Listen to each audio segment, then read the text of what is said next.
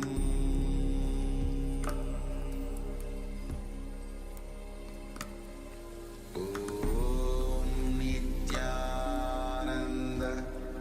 Paramashivoham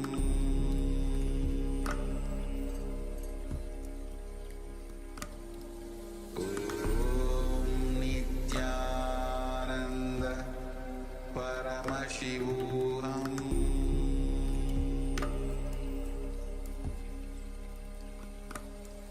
Om Nithyananda Paramashivoham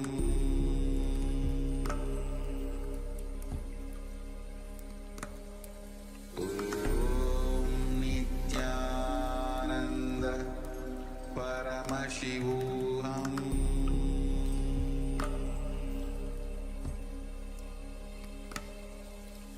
Om Nithyananda Paramashivoham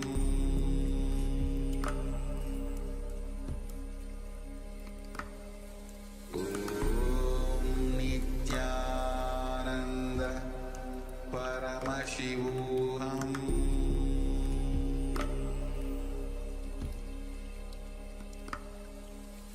Om Nithyananda Paramashivoham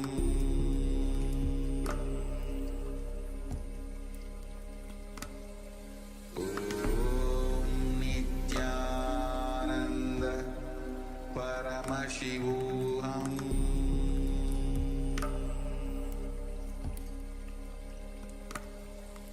Om Nithyananda Paramashivoham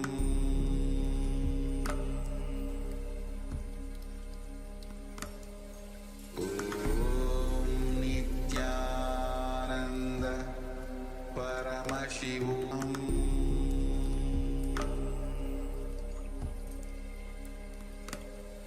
Om Nithyananda Paramashivoham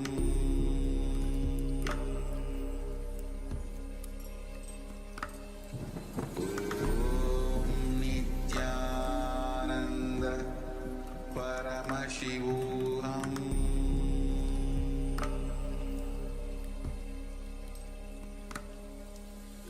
Om Nithyananda Paramashivoham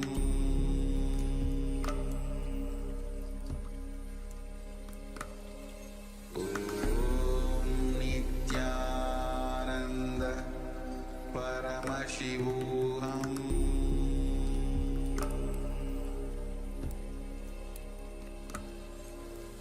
Om Nithyananda Paramashivoham Om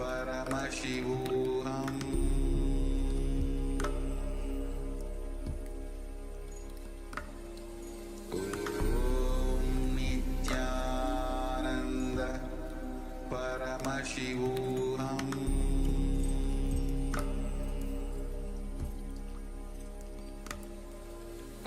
Om Nithyananda Paramashivoham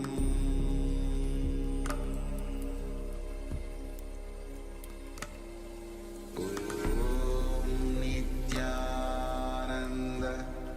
Paramashivoham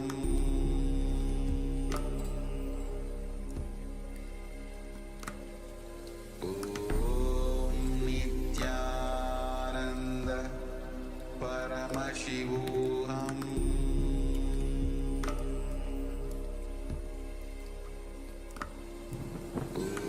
Om Nithyananda Paramashivoham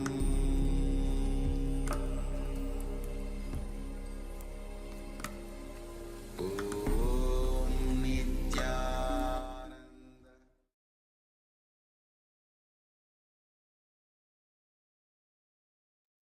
Yes, you can settle down and please take the time to share your form manifestation results here in the chat. Any breakthroughs you have experienced, please let us know. And understand whenever you're manifesting, the power of body scanning on your own body, since this is the fire of the third eye of Paramashiva, it also brings healing to your body. So if you're scanning your blood, even the bioenergy, biomemory, which you have brought from your mother, is being healed. So if you have any experiences you would like to share, please post them here in the chat. And if you have any questions about the sessions, also let us know. As we are getting ready to enter into the next Jnana segment, we're going to continue to learn about responsibility. In this case, the difference between responsibility and commitment. So requesting all the participants to be in a space of listening and deep restful awareness as we enter into this segment.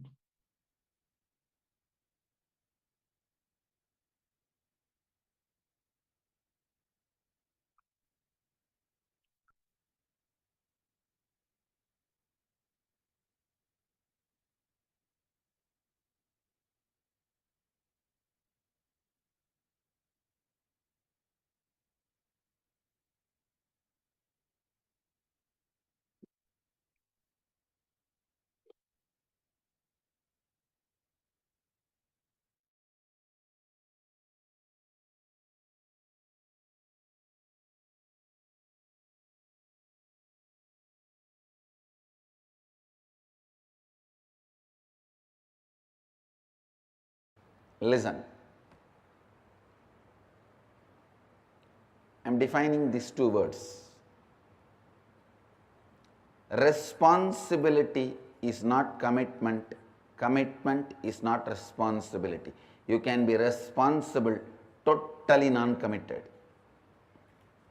You can be committed, never be responsible. I'll differentiate. I'll explain.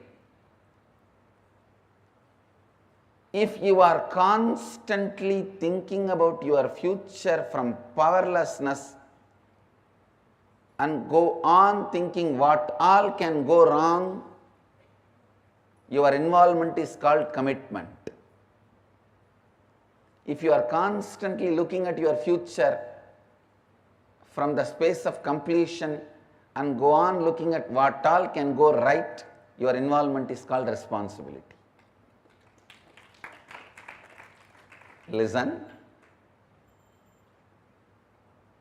I am the symbol of total responsibility and complete non-commitment.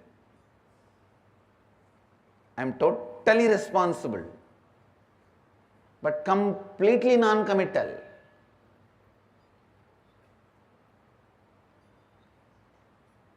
If just a devotee who has attended some free program sometime, if he is bitten by a snake or if he is caught into some accident or if he is in emergency,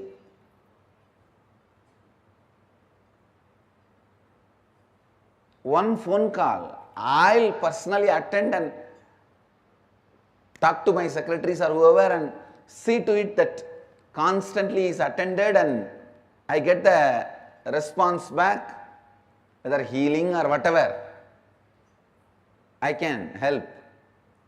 You will see that responsibilism. Same way,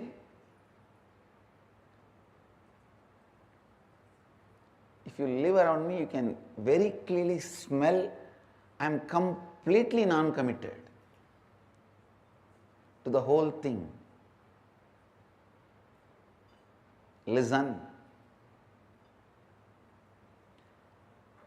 Any future plan which erupts out of the pattern, what all can go wrong is commitment. Any future plan which comes out of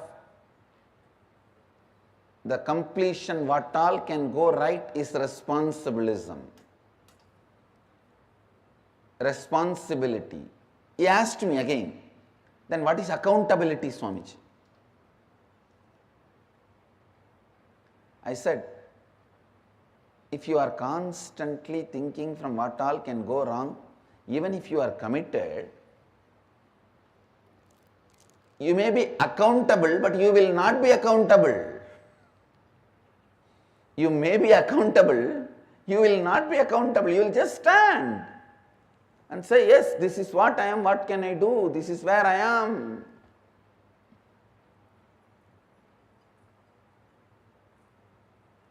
So understand,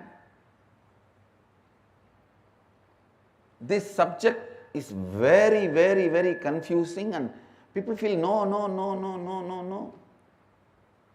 At least in responsibilism, I don't want this to be separated. Because in the name of responsibility, you get a little consolation to worry, space to worry. You are so addicted to worrying. I took away all your possibility for worry. If you are integrated, no worry. If you are authentic, no worry. But if you are responsible, you can continue to worry. In the name of responsibility. Now I am purifying the concept of responsibility. Listen.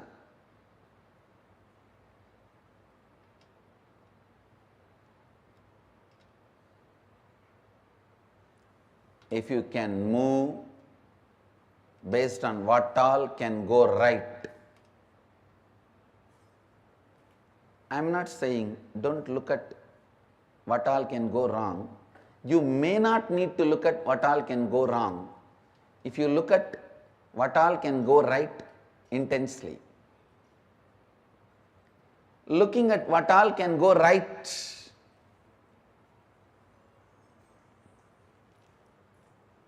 I tell you, looking at what all can go right gives you the ability to start 2000 projects. Even if you win in 20, you will be in the space of unimaginable expansion. The mind which looks at what all can go wrong will not even move to the second project. People constantly say, from morning I was making this call, this. Understand, even when you are doing some action, is your worrying pattern keeping quiet? Is your lust pattern keeping quiet? Is your fear pattern keeping quiet? Even when you are working, doing your work, all the three are functioning. Same way, instead of lust, fear, worry, why can't your planning, celebration, gratitude function?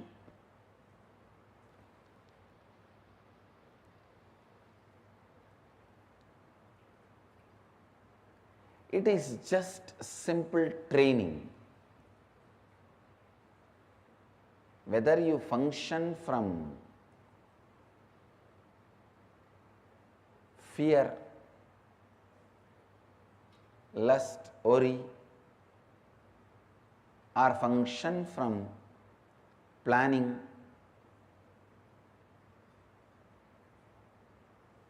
celebration, gratitude, planning, completion, gratitude. Listen. Listen, I am giving you a very important sacred secret as per the yogic tradition. The moment you are born, you reside only in Anandagandha. Anandagandha is the space from which your soul, your consciousness operates in your body. While you are doing all your regular lifestyle routine, either you choose to allow your lust, fear, worry as an involuntary, habitual function, or you can voluntarily build planning, completion, gratitude. Either you can allow involuntarily lust, fear, worry, or planning, completion, gratitude. It is just consciously building. But don't tell me the worst lie. I was busy in this, so I could not do that. You have multiple possibility and multidimensional. You are multidimensional by nature. While you are working, if you are not planning in a multidimensional way, you are worrying or caught in the lust and fear. Be guaranteed about it. This truth needs to really get into your system.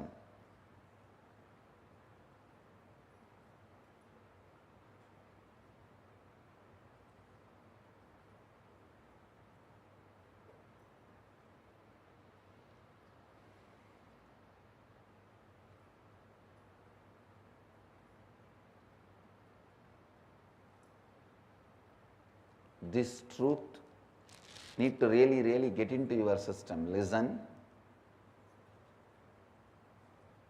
Only then you will understand the difference between commitment and responsibility. If you don't take responsibility, you are beaten black and blue by commitment in the life. When you take responsibility, you are given the reward of the freedom from all commitments.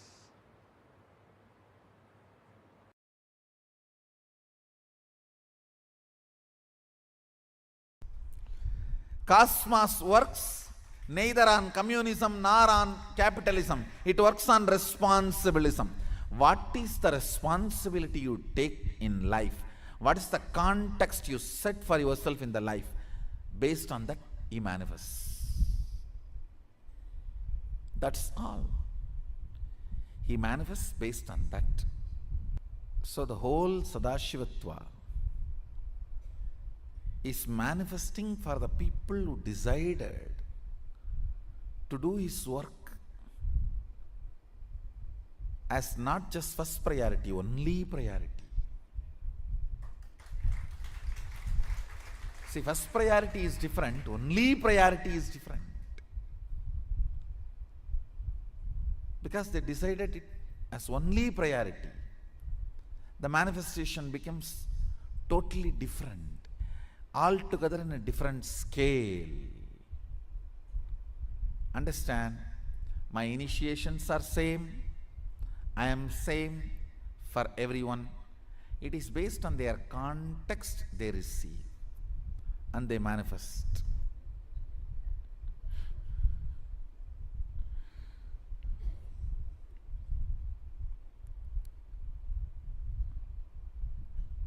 So the context sets the consciousness to a different frequency.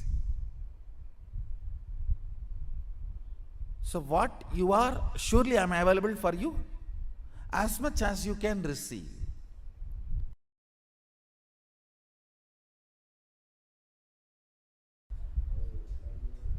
The more power manifestation, more divine you become.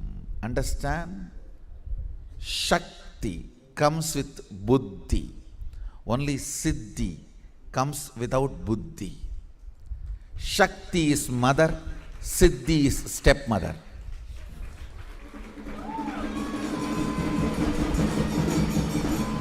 That is why in Tamil, for stepmother and siddhi, both same word. Siddhi is chitti. Shakti is mother. Understand?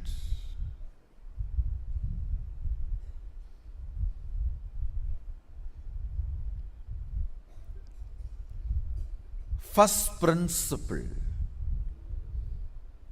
about manifesting powers, it will not strengthen your ego, it will only take you beyond ego. First. Second, manifesting powers means manifesting qualities, state and space of Sadashiva also. Understand? When you manifest powers, naturally the state of Sadashiva and space of Sadashiva starts manifesting in you. I have always seen people who manifest powers have a very high level of integrity and unclutching, because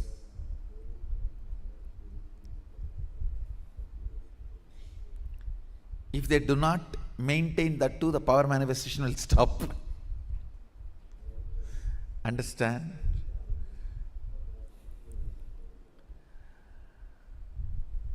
How much ever you would have paid to buy your cell phone, but unless you charge every day, it will not function. How much ever you may manifest powers, unless the integrity of your life is maintained, it will not manifest. Actually, when you manifest powers, automatically the frequency of your integrity increases. The trust in integrity, trust in authenticity starts increasing. The reasons why you don't live a life of integrity is powerlessness. That starts melting down. With more and more power manifestation, powerlessness goes away. You become more integrated, more authentic. The second principle of power manifestation, listen carefully. Shakti comes always with buddhi.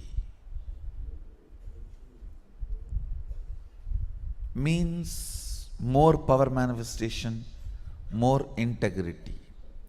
More power manifestation, more unclutching. More power manifestation, more nirvikalpa samadhi. More power manifestation, more joy. More power manifestation, more restful awareness. More power manifestation, more responsibilism. More power manifestation, more enriching. More power manifestation, more bliss. What is power manifestation? Deciding. Listen. Integrity needs your declaration, but power manifestation does not even need your declaration. It only needs your decision. Deciding to be one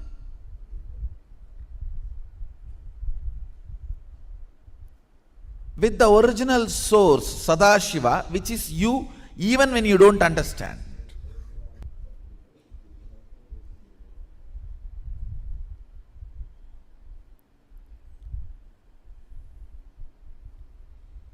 He was using very few words. That is his beauty.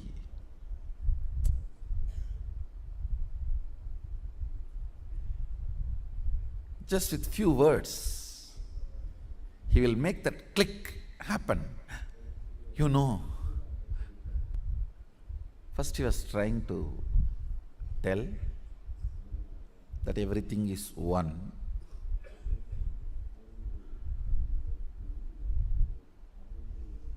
Few words. Somehow I was looking at him. He was not convinced that the click has happened in me.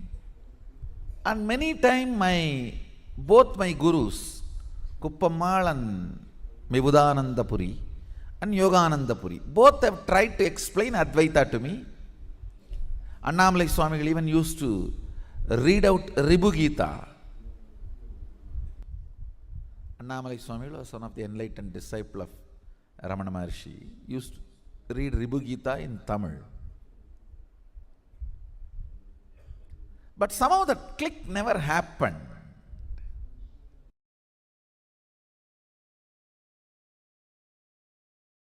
First awakening you need to have. No cunning strategies. No cunning strategies are going to work. Shortest distance between 2 points is straight line. Shortest distance between 2 points is a straight line. Understand? Most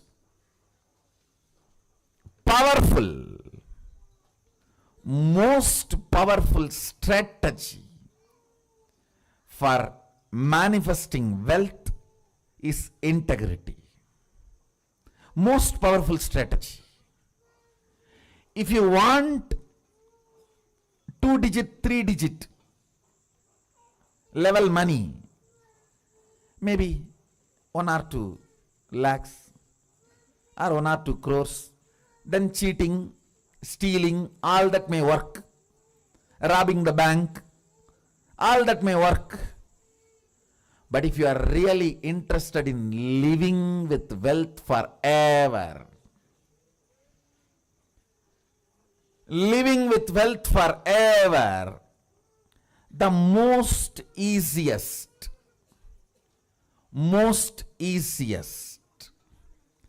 and the right strategy is integrity.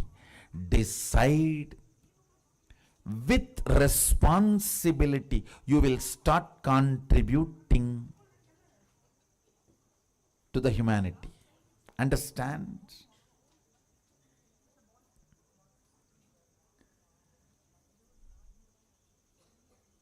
Manifesting your cognition is life. Understand? Whatever cognitions, conclusions you have about life in your life, you will go on be manifesting that every day. If you have the conclusion, you are going to fall sick day by day. When the more and more you breathe every day, every night, finally you will manifest that. It is your conclusions you manifest. If you have the conclusion, the cunning methods, cheating brings wealth, you will only be manifesting that, or waiting to some cunning methodology to click so you can manifest wealth. No.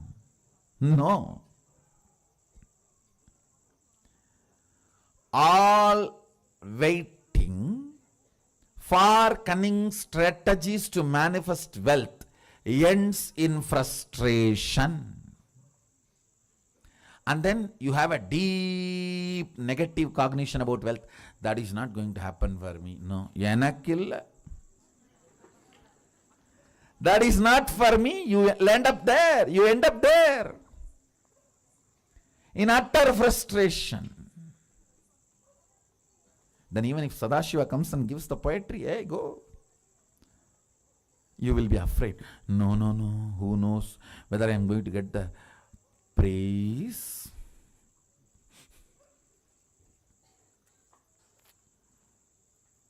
Or beating? Listen to this. Fundamentally,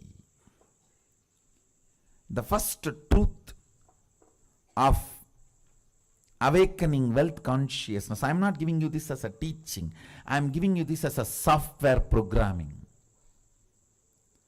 Just internalize and come to this conclusion, that's all. You don't need to practice it. Anything you need to practice. Practice is a 4-letter word for me.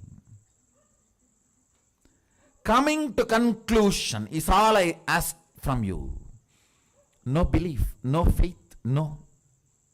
Coming to conclusion, integrity. The first cognition you need to have, the first conclusion I request you to arrive. No cunning strategy will manifest wealth in your life. You may grab little currency through cunning strategies, but it will never become wealth of your life. I tell you, I am traveling all over the world. I am seeing all the culture, country, every background beings. Still now, I have heard at least about thousands of types of lotteries, but not seen a single man who has become permanently wealthy, rich by a lottery. Understand? I have not seen a single man who really became wealthy, stayed with his wealth through a lottery. No. That's the most funny thing. Then what is happening to all the big lotteries going on? The economy Sadashiva is teaching is neither capitalism, nor communism, or socialism. It is responsibilism.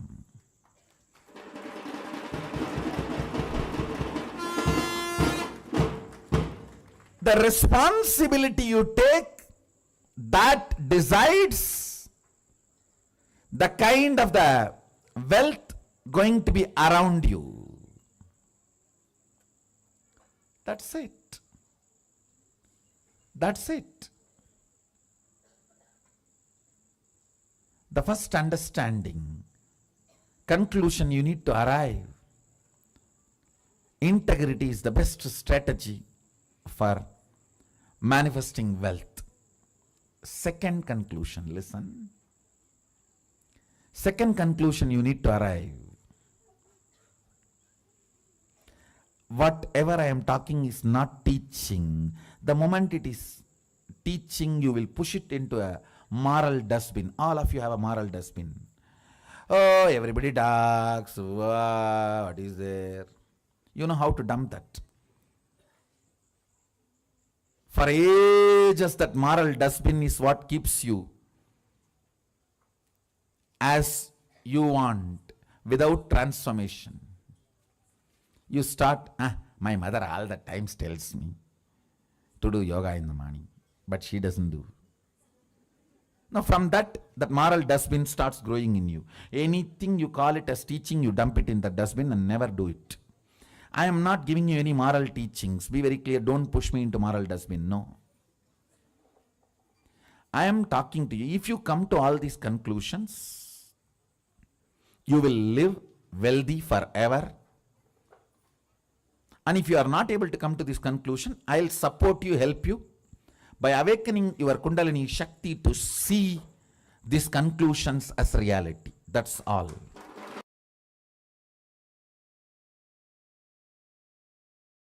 Please internalize it. The first truth.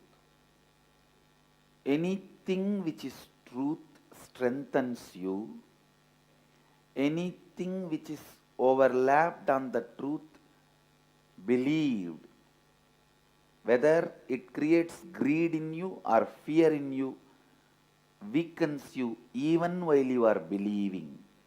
Not only after you are disillusioned, even while you are believing, it weakens you. Please listen. Anything which is truth goes on strengthening you, even while you are working with it, while you are practicing it. The great truth, Nithyanandoham, Shivoham, I am the ultimate possibility. When you work with this truth, understand, when I say I am the ultimate possibility, I mean you are the ultimate possibility. When you are working with the truth, even while you are working, it strengthens you day by day. But anything which is believed, which is not truth, which creates greed or fear in you, weakens you continuously, even while you are believing it, not only after the disillusionment. After disillusionment, you will completely feel powerless. You will feel deprived, cheated. You lost, you wasted.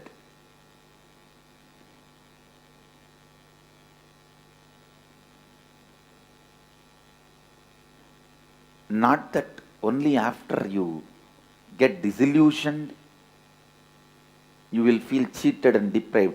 Even while you are working with it, you will feel powerless.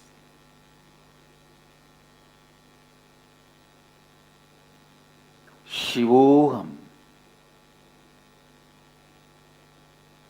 deciding to work with the truth, Shivoham. Please understand, this truth you can't just believe and keep quiet. The truth is so powerful, it will provoke you to work towards it. It will provoke you to work towards it.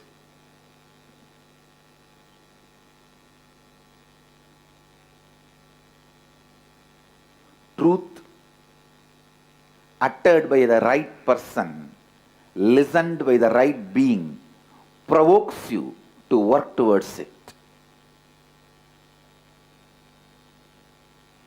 It can never be one more sermon. No. Satsang is not sermon or discourse. After the discourse or during the discourse, you can be sleeping. Continue to be in slumber. But satsang provokes you.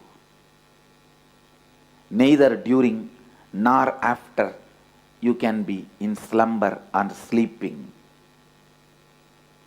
It provokes you. It awakens you. That's the right word I should use. It awakens you. While you are working with the truth, Shivoham, even while you are working, you have to take the responsibility for it. Don't expect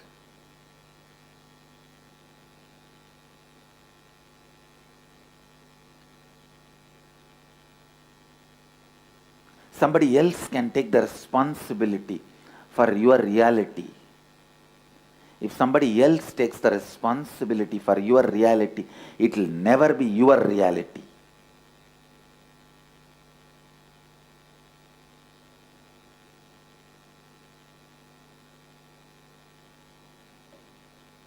Yes, Guru can take the responsibility to make you responsible, not for anything else. Guru can take the responsibility to make you responsible.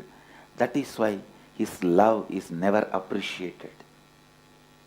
His love is not the cozy, comfortable feeling you felt in the name of love in your life when you were young. The pattern you believe as love.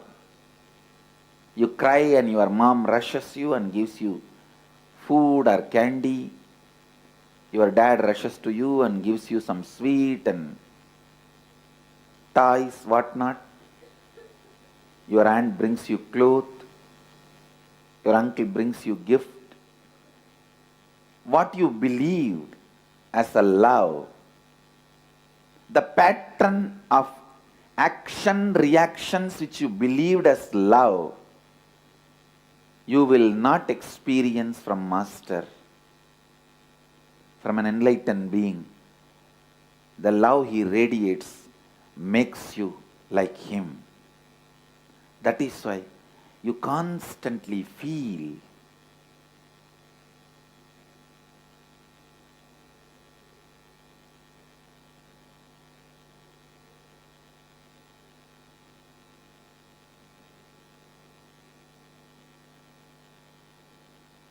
you will feel energized when you come near the Master, when you are in His presence, when you listen to His words, when you imbibe His presence. But you will not feel the so-called love. And if you feel what you felt as a love pattern from the young age, from the Master also, maybe He is giving you little time to settle down and become comfortable.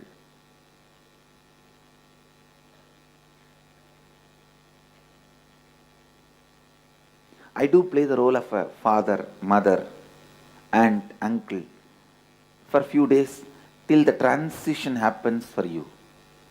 You need to move from that to this, but not more than that.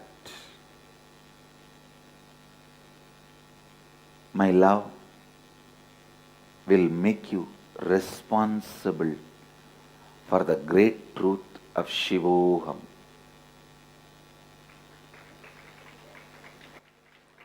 For the great truth of your reality. Understand, the truth has to constantly strengthen you. Truth has to constantly strengthen you. Anything which weakens you day by day is a belief. Anything which strengthens you day by day is a reality.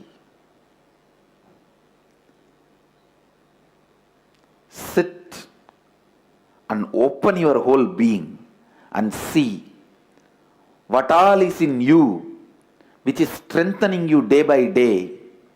Support them. Stand by them. What all is in you which weakens you day by day, complete with them and drop them. Whether it is emotion, beliefs, thought currents, patterns, ideas, theories, theologies, whatever is strengthening you day by day,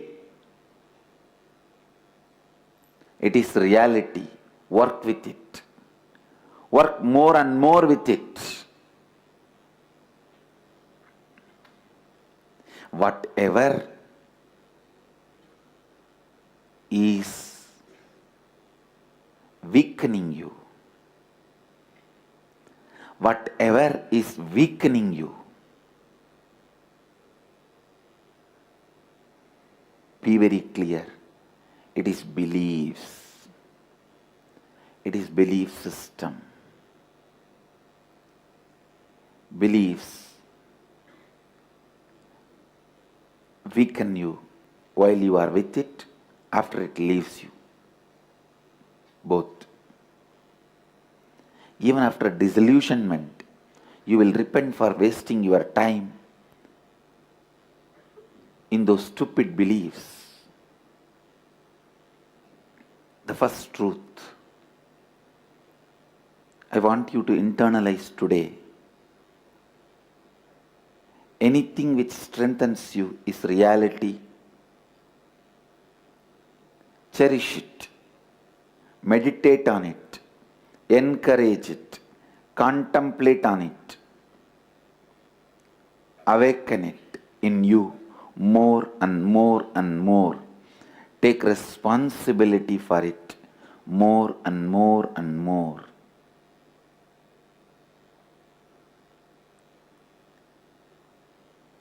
Anything which weakens you, be very clear, it is a belief system. Belief system either will create fear or greed, because that is the only way it can create the false excitement in you.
I bless you all.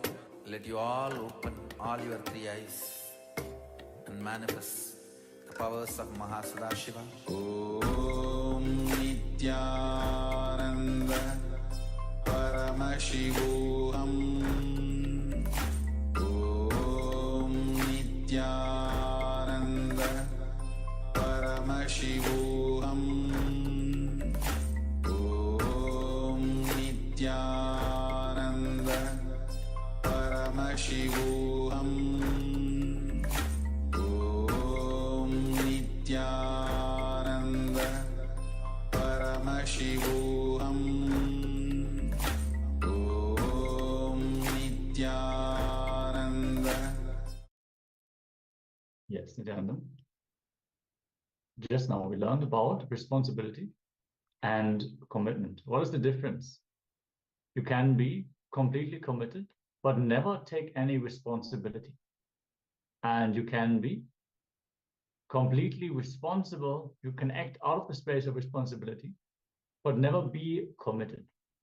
Swamiji has shared that if you look at him, he will take care even for the most minute detail.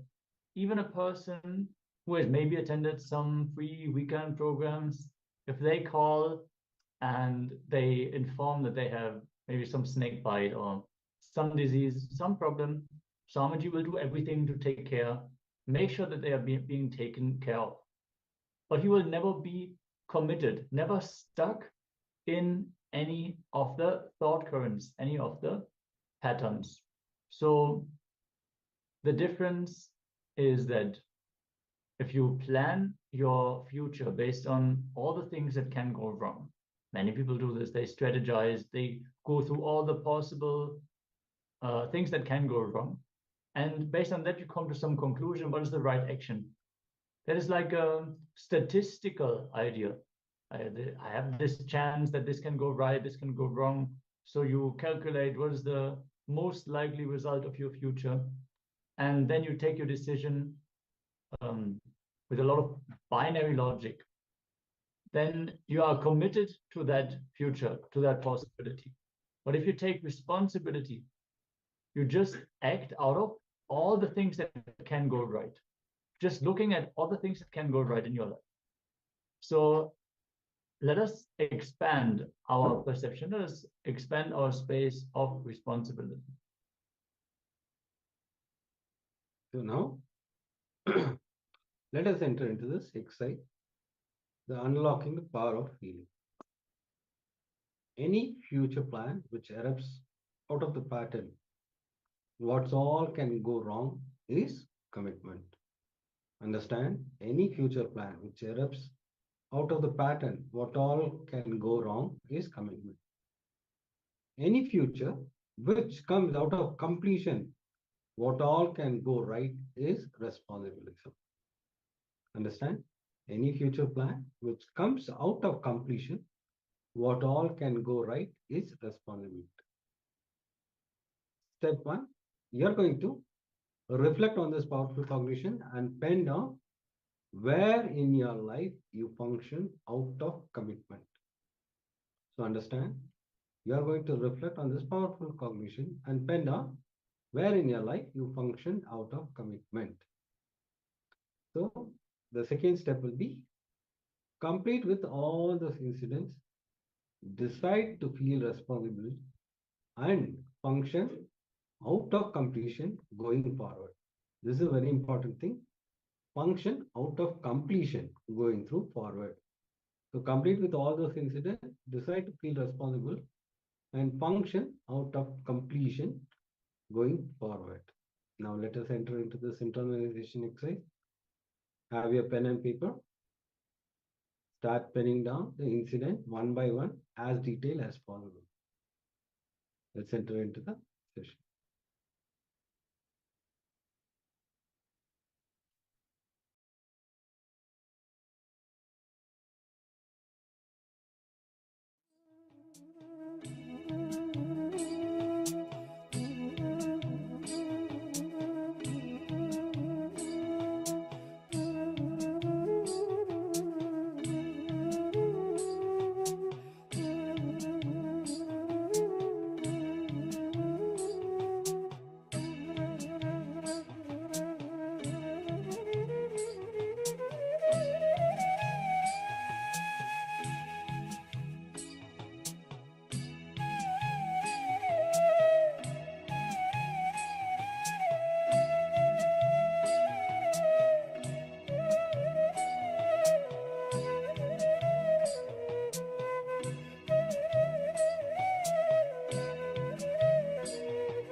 Yes. You have finished the exercise. We'll go to the next session.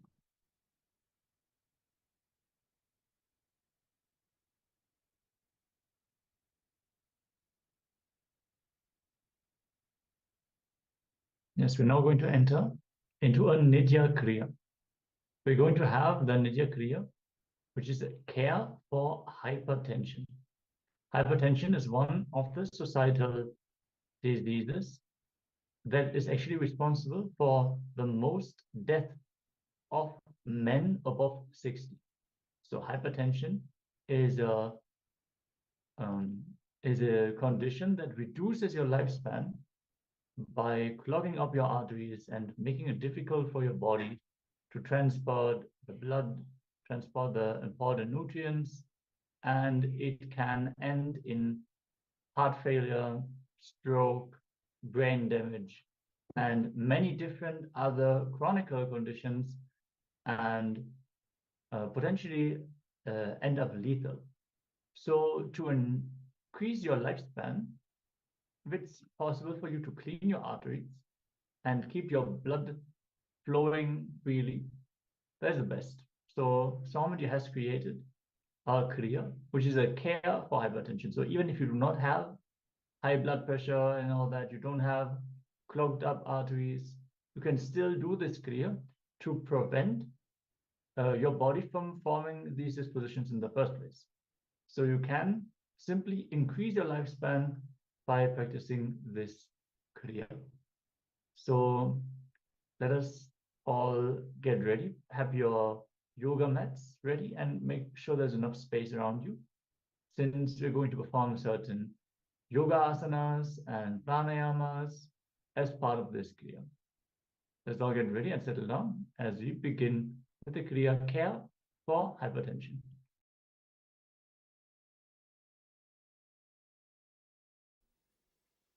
Very easy but powerful process. I can prove in front of your eyes how the blood pressure comes down and becomes normal even once doing this Kriya. See, I tell all the devotees or disciples, followers who are having blood pressure, hypertension, do this process today and see how your pressure comes to normal. Just do this process for 1 week. You will see naturally the pressure will be normal. Talk to your doctors, you can stop medication.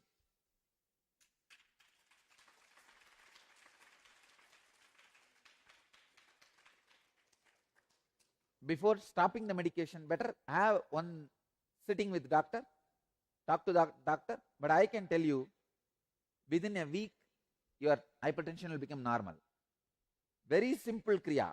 The whole Kriya will take maybe maximum 10 minutes, not more than that, just 10 minutes. But I give you the 100% guarantee, hypertension will become normal. It may be any level. Even if it is 150 by 100, it will become normal, because the setup, the process, the pattern through which I am making your hypertension normal is from the biomemory level, not from muscle memory. From biomemory, from the depth of your being. The first step, Mritasana in Chinmudra. Mritasana means corpse posture. Let me describe.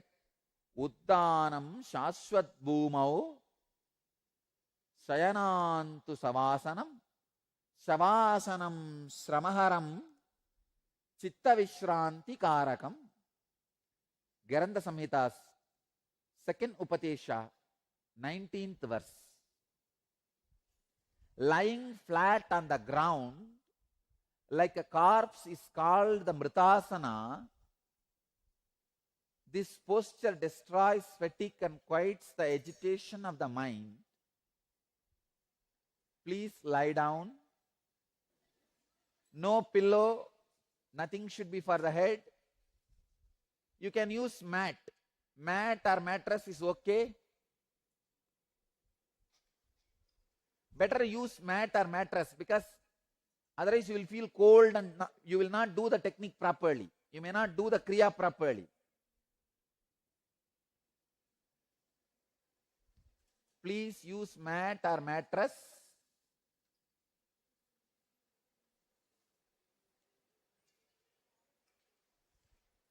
If you feel cold, you may not do the technique. That's why I'm saying mat or mattress. Okay. Next step. Lie down in such a way that you don't kick people. You are not getting blessed by somebody else.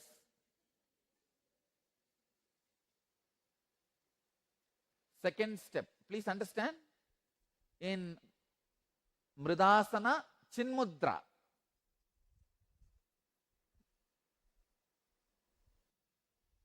See, if it is some complicated posture, I can tell no. I can understand. You can say that, oh, I can't do this, that.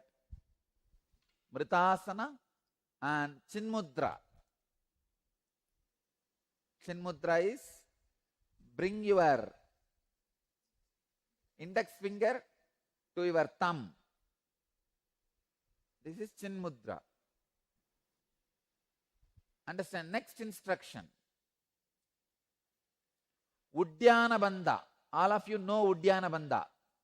Contract the bowels equably above and below the navel towards the back so that abdominal viscera may touch the back. Hold like that in Uddiyana Bandha as long as you can. When you can't hold anymore, relax. Do this Uddiyana Bandha lying down 21 times.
Do it 21 times. Hold as long as you can. Then relax. Then hold as long as you can. Then relax.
next step.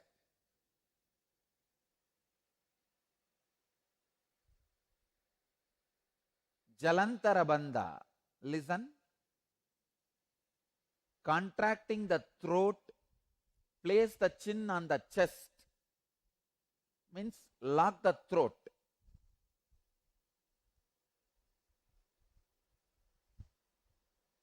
Just put your chin on the chest and lock the throat internally.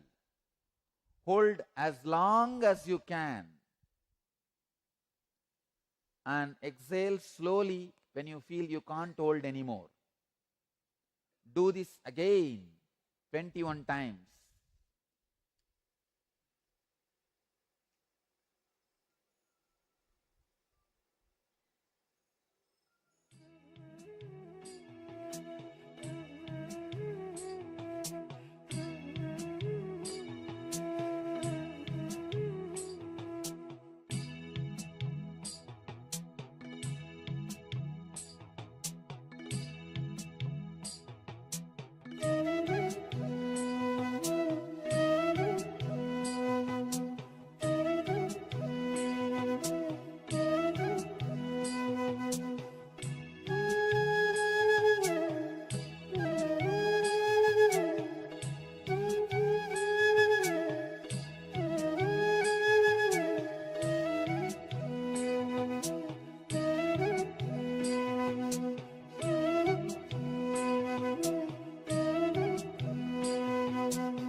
Next step,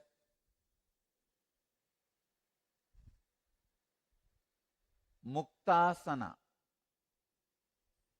Please sit in Muktasana. Place the heel at the root of the organ of generation and the right heel above that. This is the way. Please understand.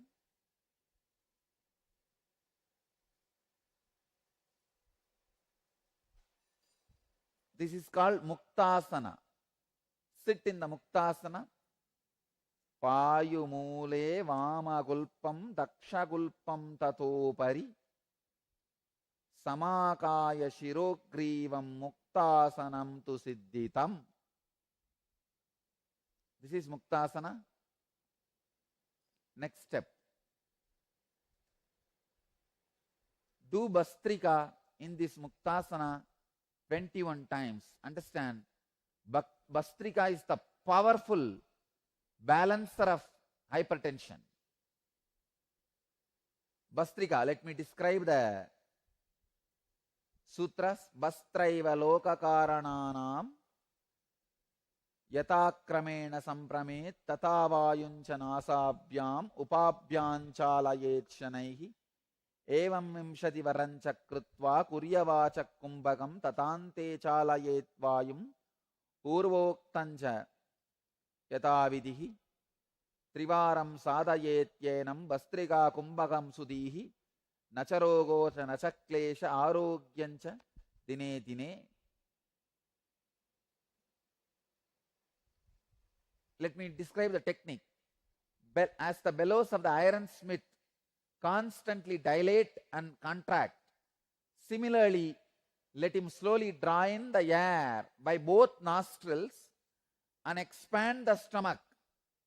Then throw it out quickly.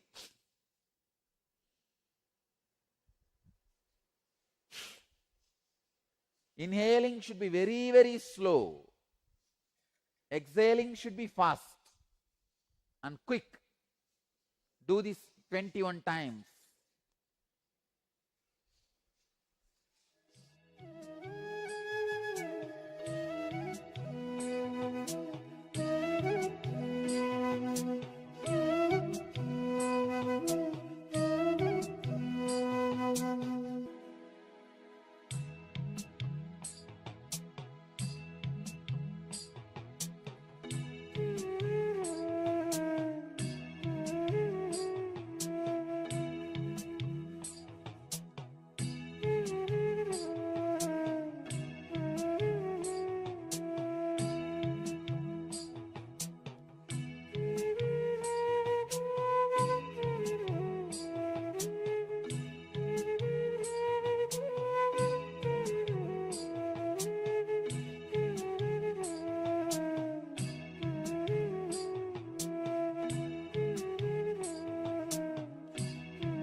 Come back to Brahmari Pranayama. Ardharatre kate yogi jantunam shabda varjida. Varjide karanao pitaya astabhyam guryat puraka kumbhakam. Shrunuyat dakshine kame nata mantartakam. Nata mantargatam. Shupam pratamam jinjiminatam cha vamshinatam tataparam megacharjara brahmari kantakamsyam tatapparam turiberi mridangadi ninadanaka dundubihi.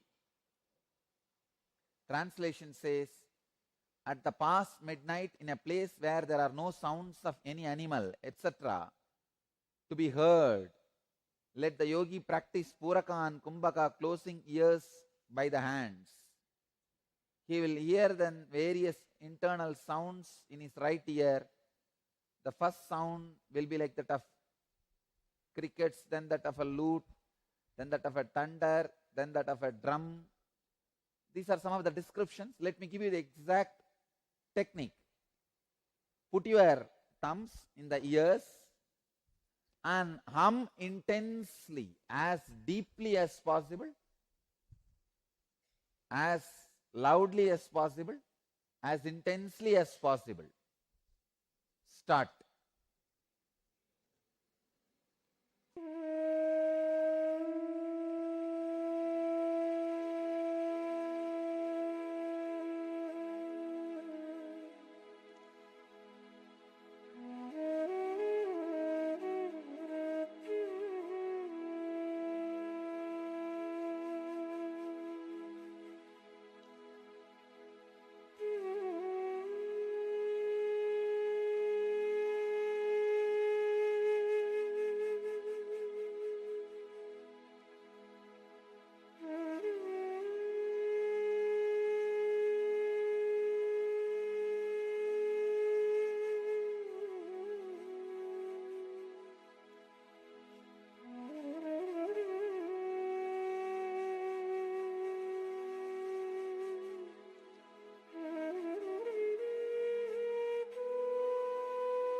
relax.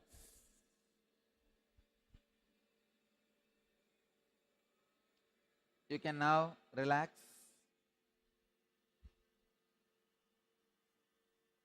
Stop.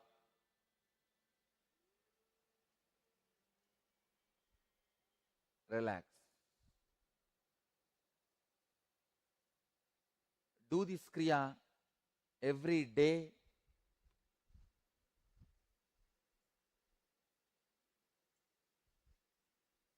At least once.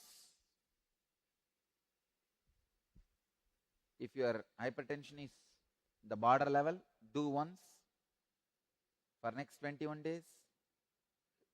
If it is in high end, higher side, like 150, 100, that side, do at least twice. It will completely heal your hypertension. Let you all achieve, experience, live, express, radiate, and share the eternal bliss. Nithyananda. Thank you.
Yes.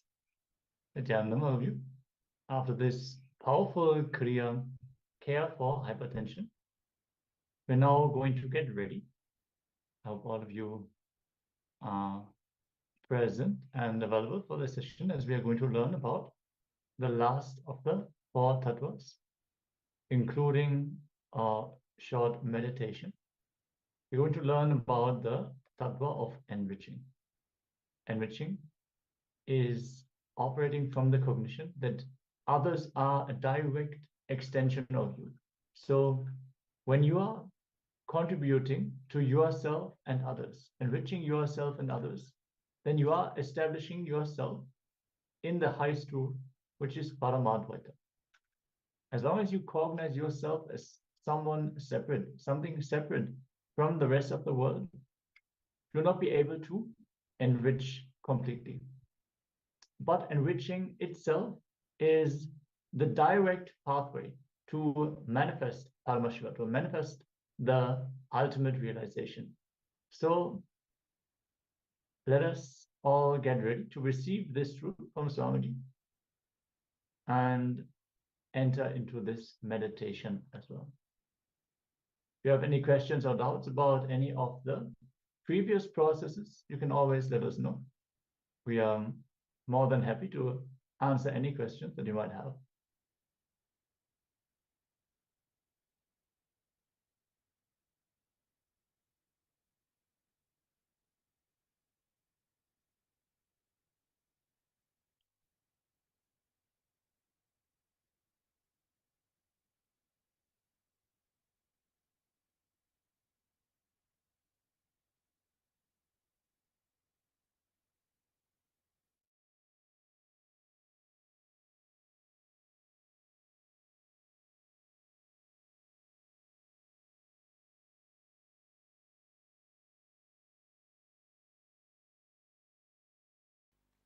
Please understand,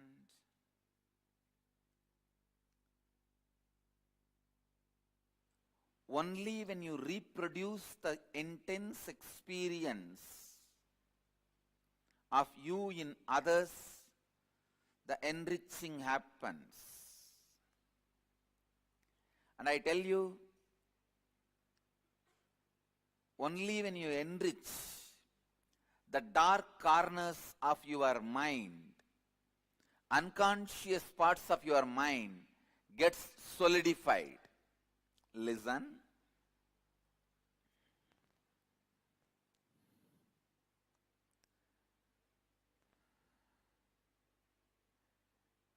Many times, just in the face I can see a person going through confusion and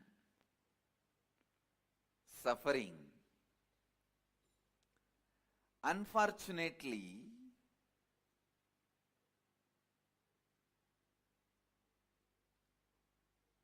the solution is enriching, which nobody wants to listen.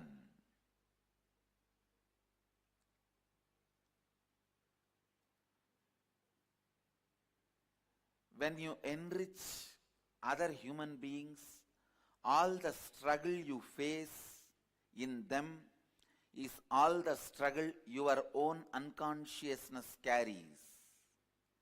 Please understand, when you enrich somebody and made them sannyasi, only then you are a real sannyasi. Because all the problems they face is nothing but the problems of your unconsciousness. If you can answer all their problems and questions, only then you answered all your unconscious problems and questions.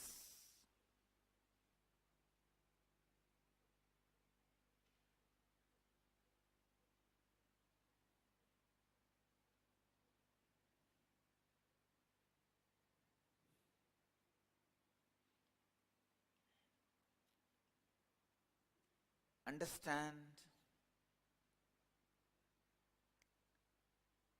First of all, you need to understand why we should be able to answer, why we should answer all our unconscious queries.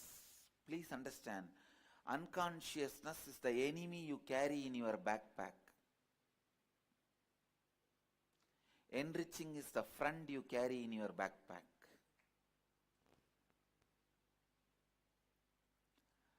Unconsciousness is the enemy you carry in your backpack. Any moment he may attack you.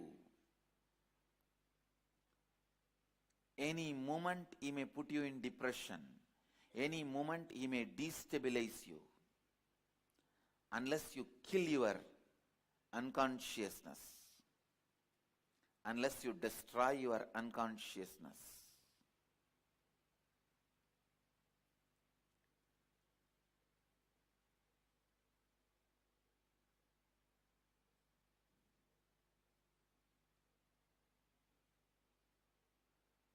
You will create hell for yourself, nobody else. You can't create hell for anybody else. You will create hell for yourself. Unconsciousness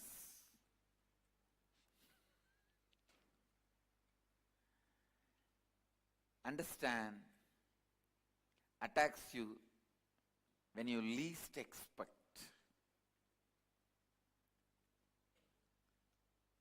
Better go round, enrich everyone, so that all your unconscious questions are answered now itself. It is like voluntarily facing your unconsciousness.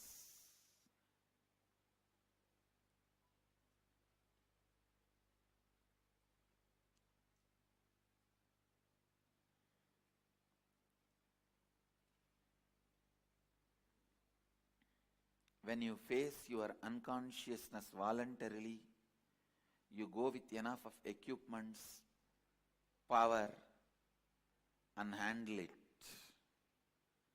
When you face your unconsciousness, suddenly you will unfortunately associate yourself with it. Please listen. This is a very important statement.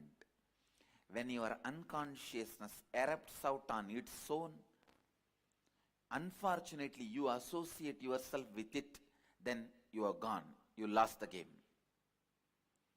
When you face your unconsciousness voluntarily, you will not associate yourself with it. I tell you, the difference between you associating yourself with your unconsciousness and you not associating yourself with your unconsciousness is a small difference, like whether Krishna is in your side or not.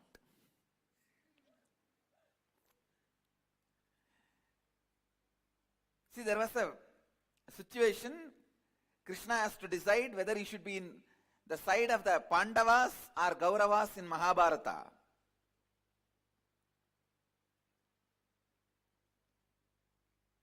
That 1 second, that one decision would have changed the whole history of Mahabharat and Bharat. If he has sided Kauravas, I tell you, it is not that Kauravas are worse people than Arjuna. After listening to the whole Gita, I can say very clearly, Arjuna was only socially moralistic. Consciously, he was equal to Duryodhana's. If the same Gita was delivered to Duryodhana's, all the hundred of them would have become Arjuna's, enlightened. The whole story will be different. Understand, there is nothing special with Arjuna. I can boldly tell you. He may be socially good, but based on the questions of Arjuna, I can say he was equally unconscious like Duryodhana. The situation making you as a good person may be accident, but you making the situation good is incident. Understand? Situation making you as a good person is an accident. You making the situation good is incident.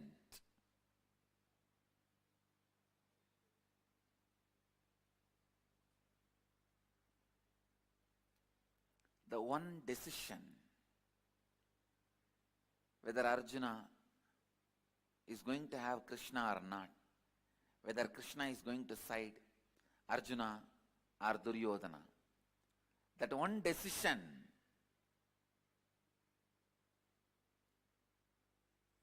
that makes the whole difference.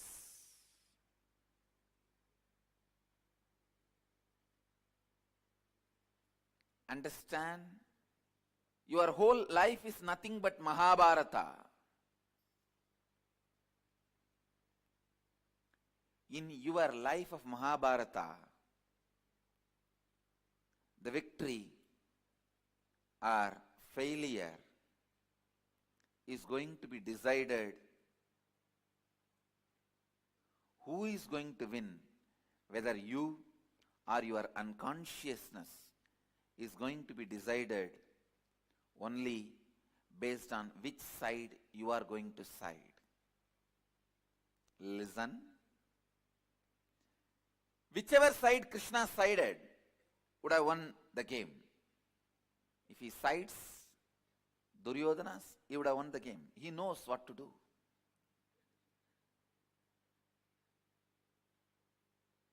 I have gone through the Mahabharata, I tell you,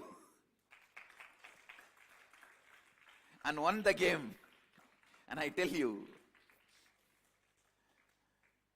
you need Krishna to win the game. You really need Krishna to win the game. Most of the time, the immediate cognitions you have decides the quality of your life. ध्यान से सुनिए. Please listen.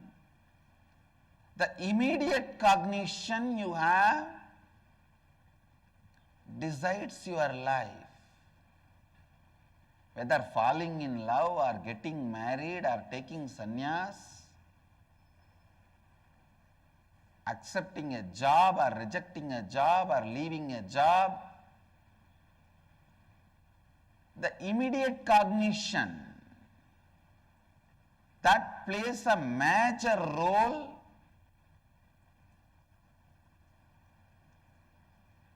immediate cognition plays a major role. Listen. The immediate cognition plays a major role. I wanted all of you to listen to this word once more. Immediate cognition plays a major role. I am repeating it 3 times.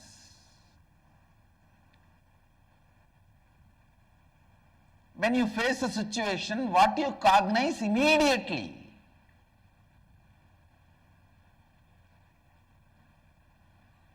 Sometimes you slowly think, rethink,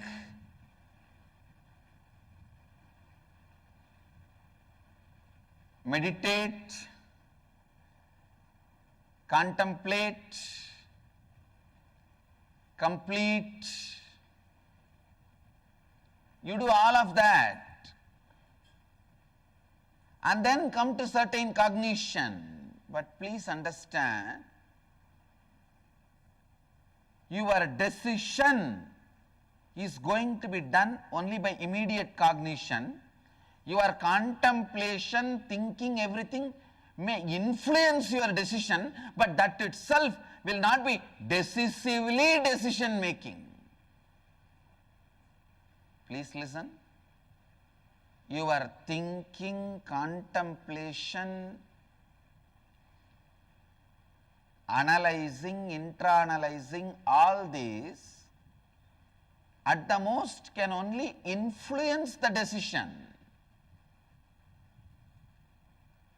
They cannot be decisively decision making. So the immediate cognition you carry,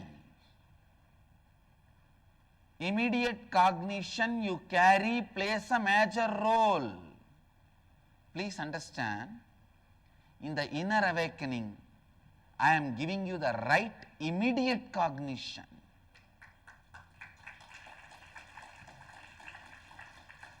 Because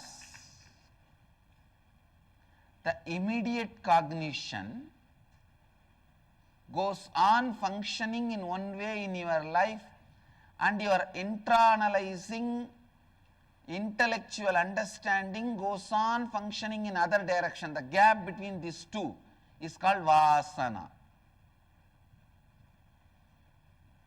You go on visualizing, you will have a happy, beautiful, great family and sangha around you,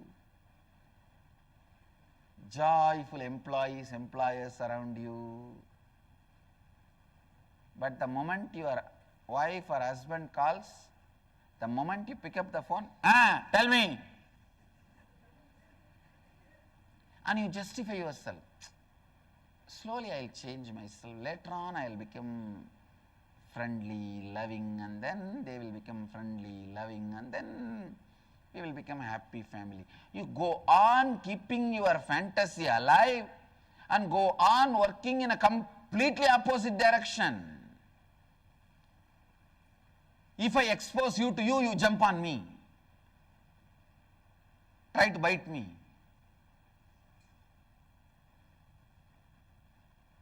The vasana, in Sanskrit we have a beautiful word, samskara, vasana.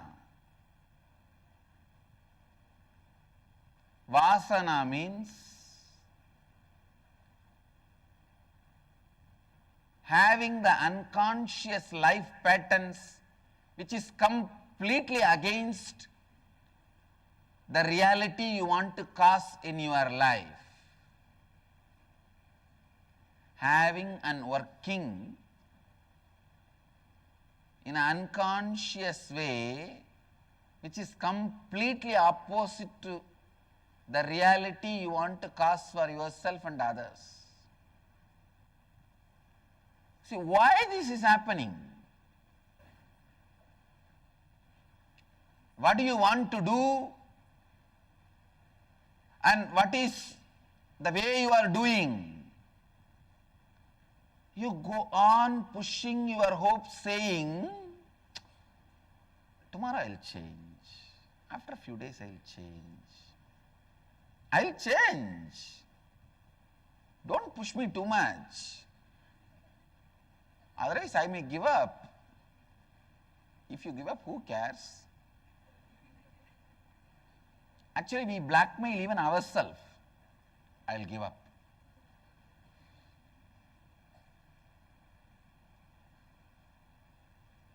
I wanted to give them the new name, self-blackmailers. Self-blackmailing is self-denial. That is the source of self-denial.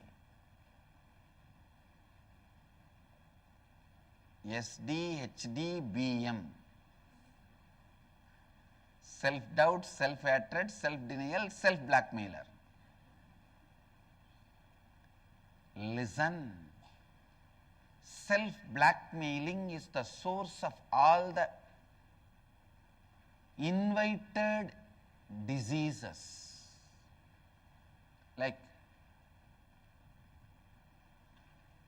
when life, your declaration demands you to work more than 8 hours, you invite a back pain so that you can lie down. You invite cough and cold so that you can lie down. You invite fever. You invite body pain so that you can lie down. Understand? You tell yourself, if I am forced to work more than 6 hours, I am going to have leg pain.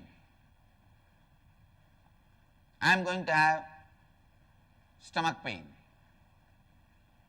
I am going to have headache. Understand? This self-blackmailing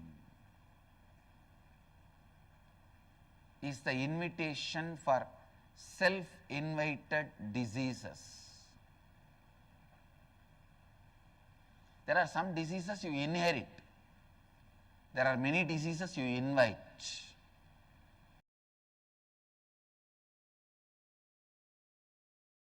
The depression of Arjuna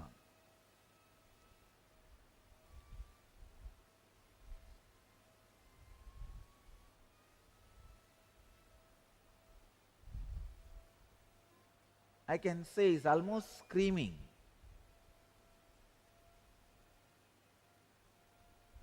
So many verses he is screaming, but Krishna is completely silent. He is there, he is there, he is there.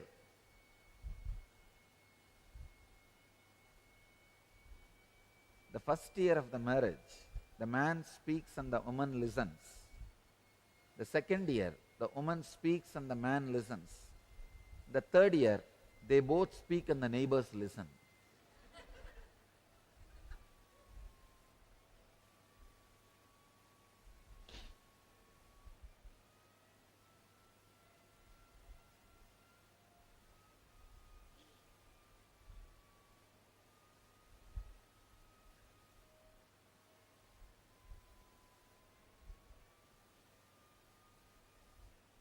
I think Arjuna is speaking, but Arjuna is not seeing any reaction in Krishna's face that Krishna is listening.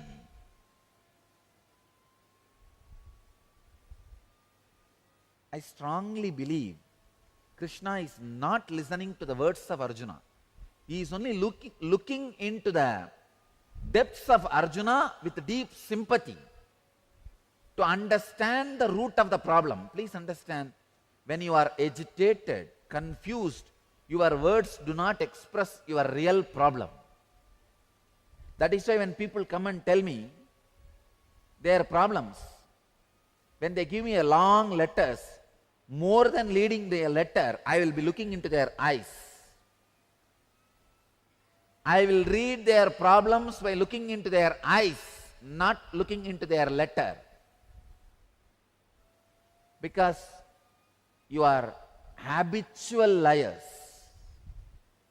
Please understand, all human beings have got into the system of becoming a habitual liars. Yesterday, we were having sessions in Inner Awakening. When you are challenged, when you are cornered, how you escape from situations. I was studying each one's patterns, how each one escapes, listening to their stories, incidents.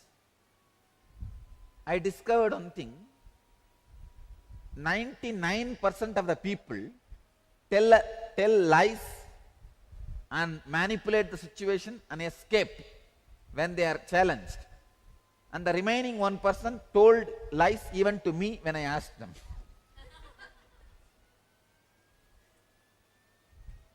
When you are cornered, when you are challenged,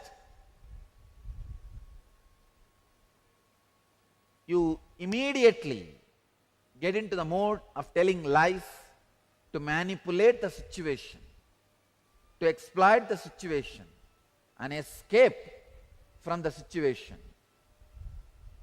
Understand,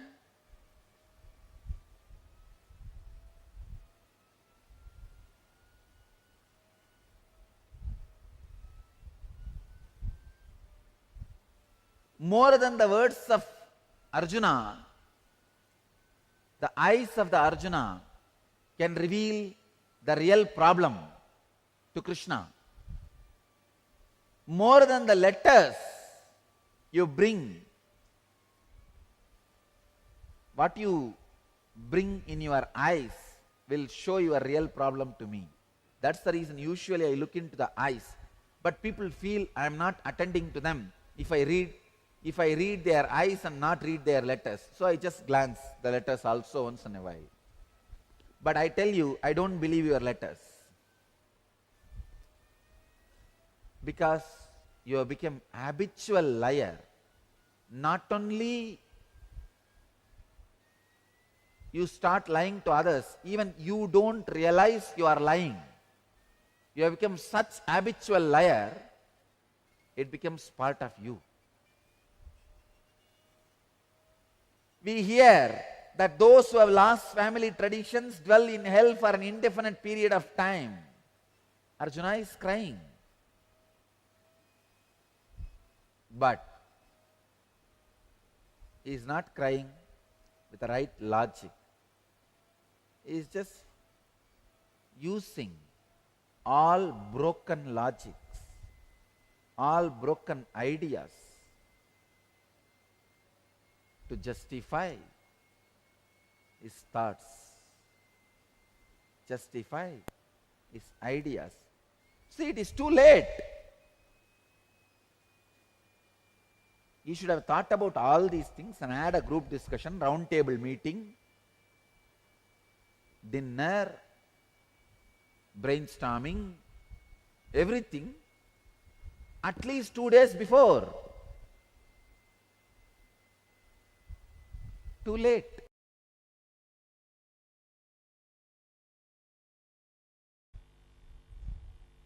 Patanjali is taking us beyond enlightenment.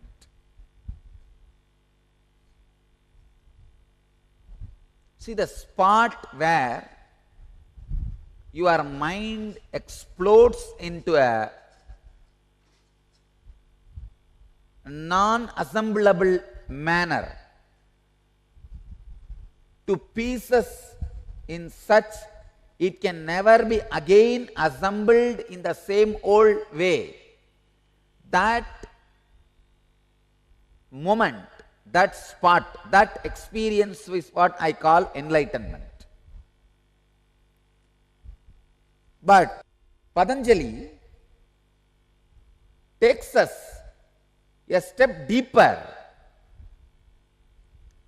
step further,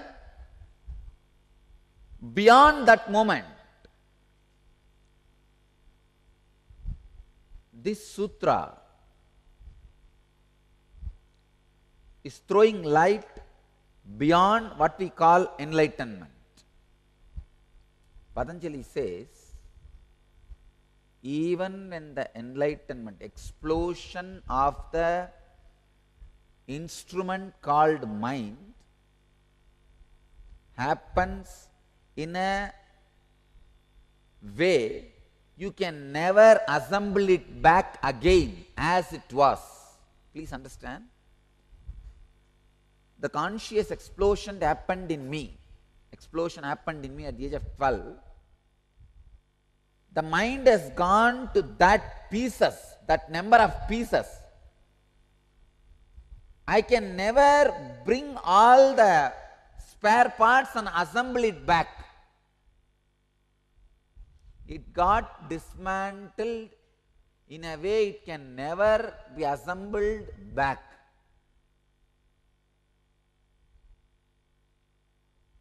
It's like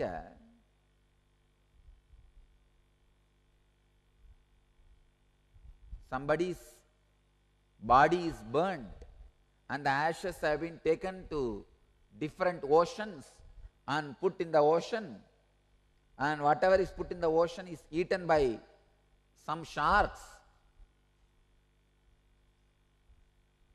and over. Now, can you get all those particles back, put it together and make the body back? No. Impossible.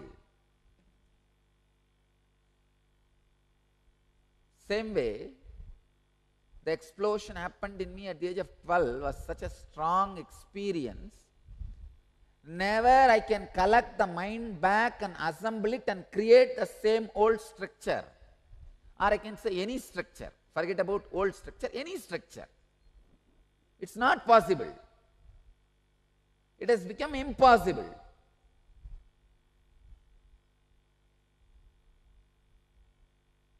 But things does not end there. It is not final. That experience where there is no mind, that is where life starts. So the life continues to flow in that ultimate explosion. I can say every moment the explosion goes on and on and on and on and on. Enlightenment is a constant happening. It is like an atomic reactor. Your body becomes an atomic reactor. Constant explosion goes on and on and on and on and on.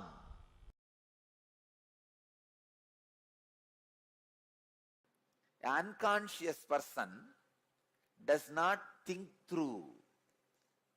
So whatever is the flow of life for him is crime for society. For a conscious person, whatever is flow of his life, like he wakes up, morning he goes to the job, works in his office, goes for lunch, comes back again, works in his office, comes back to sleep. Whatever is his course of life, the happening, it is part of society, the flow of society. If you ask him, why are you doing this? He says, that is the way life is. It is like a common understanding. If you are a girl, the moment you are 25, get married. If you are a boy, the moment you are 27, get married. Of course, what I am saying, age is a city limit, city age limit. The villages, it is much less. These are all common accepted understanding.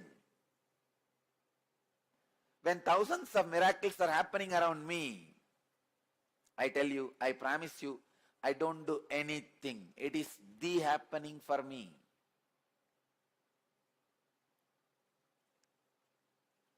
People come and tell me, Swamiji, I came to Kalpataru.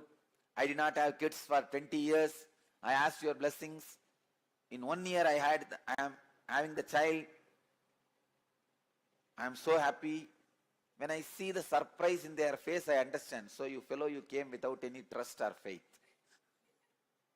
That is why you are surprised. Because when people come and tell me, I don't get surprised.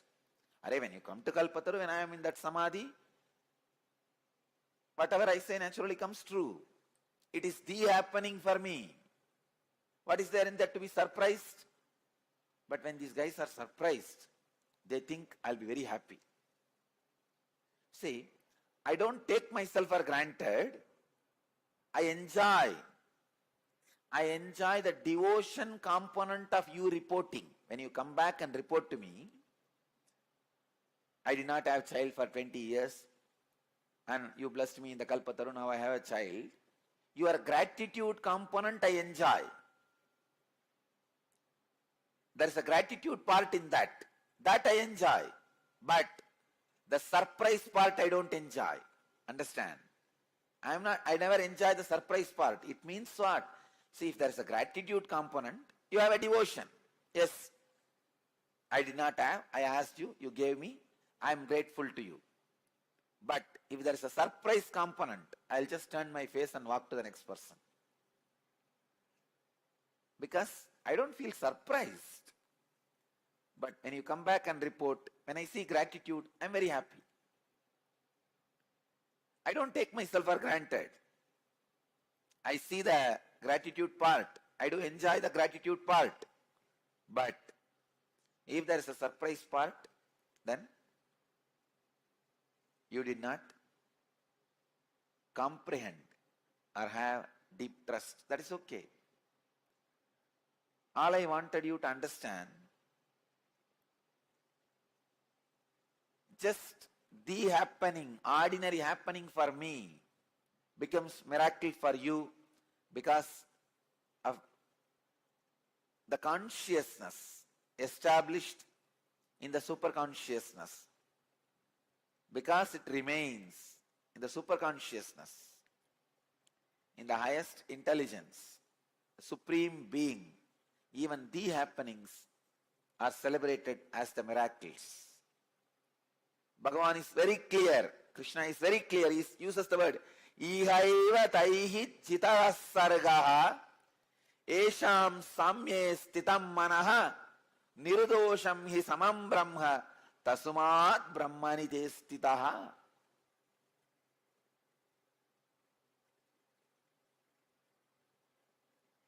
Here in this world itself, the nature is surpassed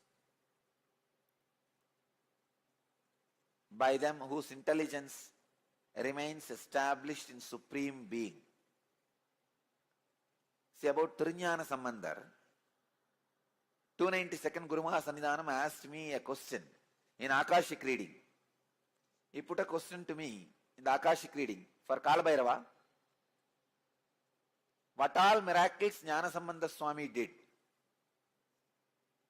The Akashic reading I read out 78 times he broke the nature, law of nature, science and law of nature.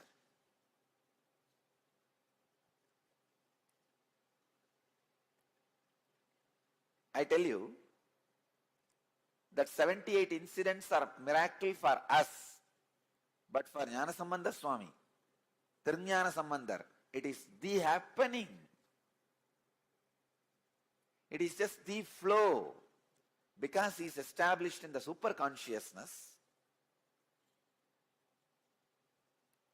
the nature is surpassed by them whose intelligence is established in Supreme Being. Ihaiva taihi chitaha sargaha yesham samye stitam manaha. 78 times nature would have tried to cross him and he crossed it. That's all. When he puts the palm leaf and it goes against the water current in Vaigai, when he puts the palm leaf into the fire and it does not get burnt, means he is not performing miracle. He is established in the Supreme Being. The happening itself is miraculous for ordinary people who sees the whole thing in ordinary mind, from the ordinary consciousness. understand. Now, this is the sutra for all of you. This is the important understanding for all of you. Be established in ajapa japa, feeling connection and unclutching. You will simply pass the law of the nature, which is you can't live without food. You will just surpass it. Be established in the supreme consciousness. You will just surpass the law of nature. You can't live without food. You can't live without food is a law. It's a nature. You will just surpass it by being established in supreme being.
Yes. We learned about the tattva of enriching, how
Wow, that was beautiful and Kirtana that all of us just had. And in that same space of bhakti, devotion, each and every one of you have a chance to make that Paramashiva Bhakti into Paramashiva Jnana and even make it into Paramashiva Vijnana. And that opportunity that each and every one of you have is the Paramashiva Sena program. By attending the Paramashiva Sena program, you can make your Paramashiva Bhakti into Paramashiva Jnana and finally, ultimately, into Paramashiva Vijnana. As Swamiji said, Paramashiva Vijnana is Paramashiva, Swamiji, knowing you. He himself, Swamiji himself will know you. And the Paramashiva Sena program, the becoming Rajya Sabha member of KAILASA is an opportunity that you should not miss for any reason. And this program, it's like first, it's one program, the in-house program happening after 5 years, and Swamiji himself is attending to each and every person. Each, like literally, Swamiji is there 24 by 7. 24, not even 24 by 7. Literally, 24 Swamiji is there. Swamiji is making himself available in the Paramashiva Sena program for each and every one of us. And you can become a you can become a part of the Paramashiva Sena, a Rajya Sabha member of Kailasa by attending the program. You can experience the Paramashiva Vijnana, where Swamiji himself will know you. And understand this program, right? Like it is literally conducted and guided by Swamiji himself. Literally, like throughout the whole program, in the day, like from the time starting the program till the end, Swamiji is there with each and every single participant, guiding them to become his ambassadors. As very beautifully read, Paramashiva Sena is for each and every one of us to experience the you are to understand. And so it's like all of us, it's like a training ground for all of us to radiate Swamiji himself, manifest Swamiji in each and every one of us. I want to thank all the participants and all the viewers live right now.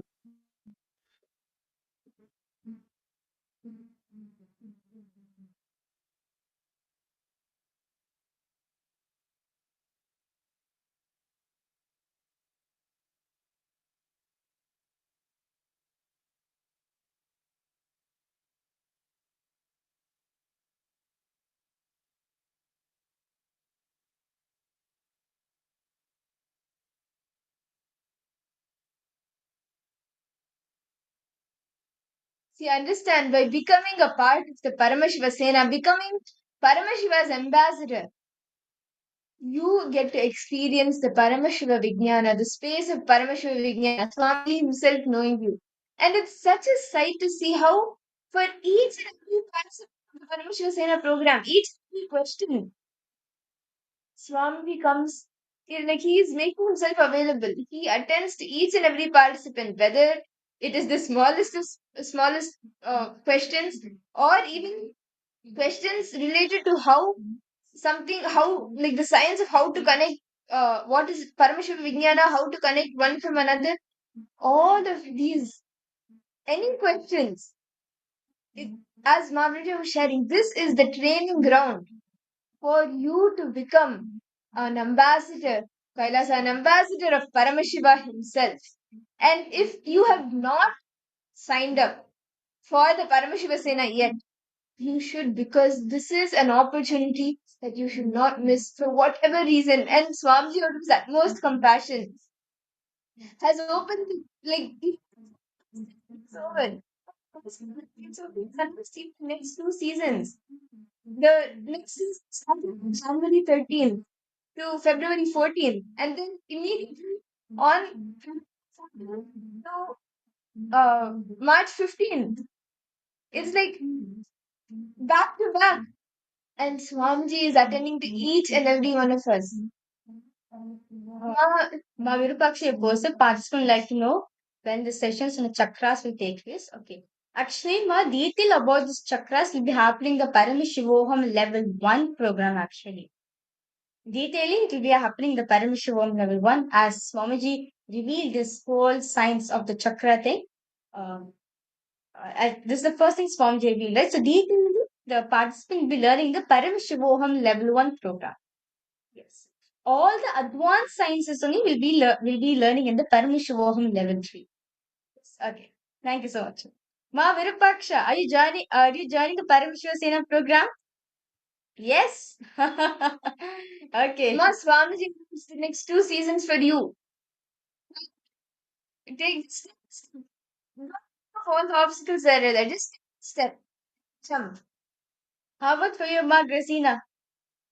Ma Stephanie, Ma Leah Kori, Nithyanandam. Why? Ma Gracina, why? What do you think it's not possible? What's the obstacle you face? Yes, on January 13th. Yes. Ma Gracina, you're going to be Swamiji's ambassador. Come on, Ma, what's the most blessing you can get? There cannot be a bigger blessing than being Swamiji's very own ambassador, manifesting Swamiji through you, literally being an extension of him, going and enriching people, sharing Swamiji's, like literally embodying Swamiji for the people, enriching them, helping people in every place where they are stuck. And Paramashivasena program is on ground training to be Paramashiva's ambassador.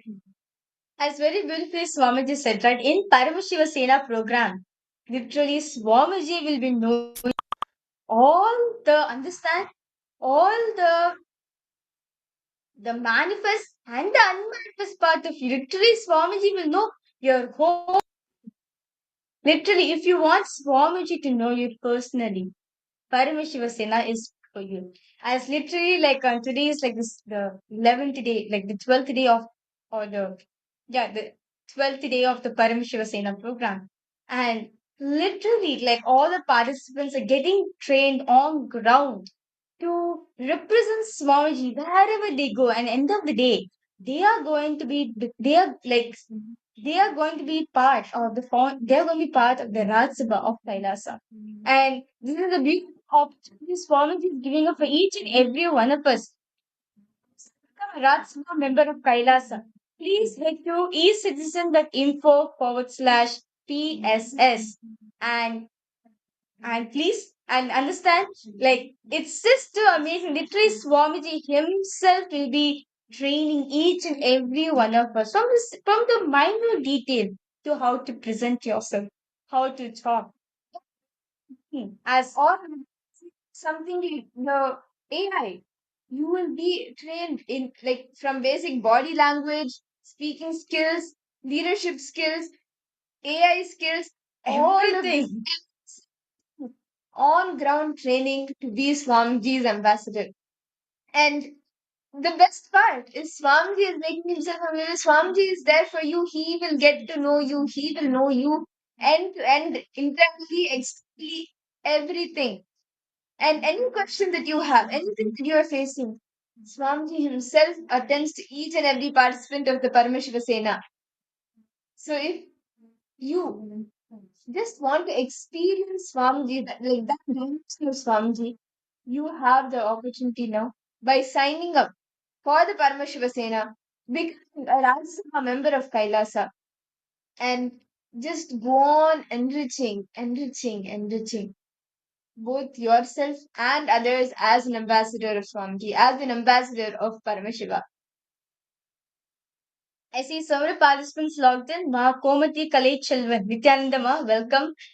Ma Vani Goyal, Nithyanandam. Ma Vani Goyal, yes, Nithyanandam, welcome. Ma Yuvon, Nithyanandam Ma Deborah, Nithyanandam, Ma Mahasada Shivpriya, Ma Arindeshri, Ma Ulrich, Nithyanandam to each and every single participants. And those of you, if you really want to have the personal connection with Swamiji, right? If you want to have the personal, like the intimate, one-on-one connection with Swamiji, then Paramashiva Sena is for you. You want to experience Paramadvaita. This is the place for you. You want to experience what Swamiji experienced with Arunagiri Yogeshwara. This is the place for you. You want to experience how it is to be Swamiji's very own extension, Swamiji's very own ambassador. This is the place for you. Around 5,000 years ago, at the end of Mahabharat War, the ancient enlightened Hindu civilization consisted of 10,000 Hindu traditions, or sampradayas, that existed in 56 Hindu nations, 200 Hindu kingdoms, 1,700 Hindu provinces that covered more than 6 million kilometers square of Asia. The Supreme Pontiff of Hinduism, SPH, Bhagavan Sri Nithyananda Paramashivoham, is the reviver of KAILASA, this ancient enlightened Hindu civilizational nation. KAILASA is an unbroken cultural, religious, historical, civilizational, and sovereign continuation and revival of multiple of these historical Hindu sovereign states and Hindu ecclesiastical entities.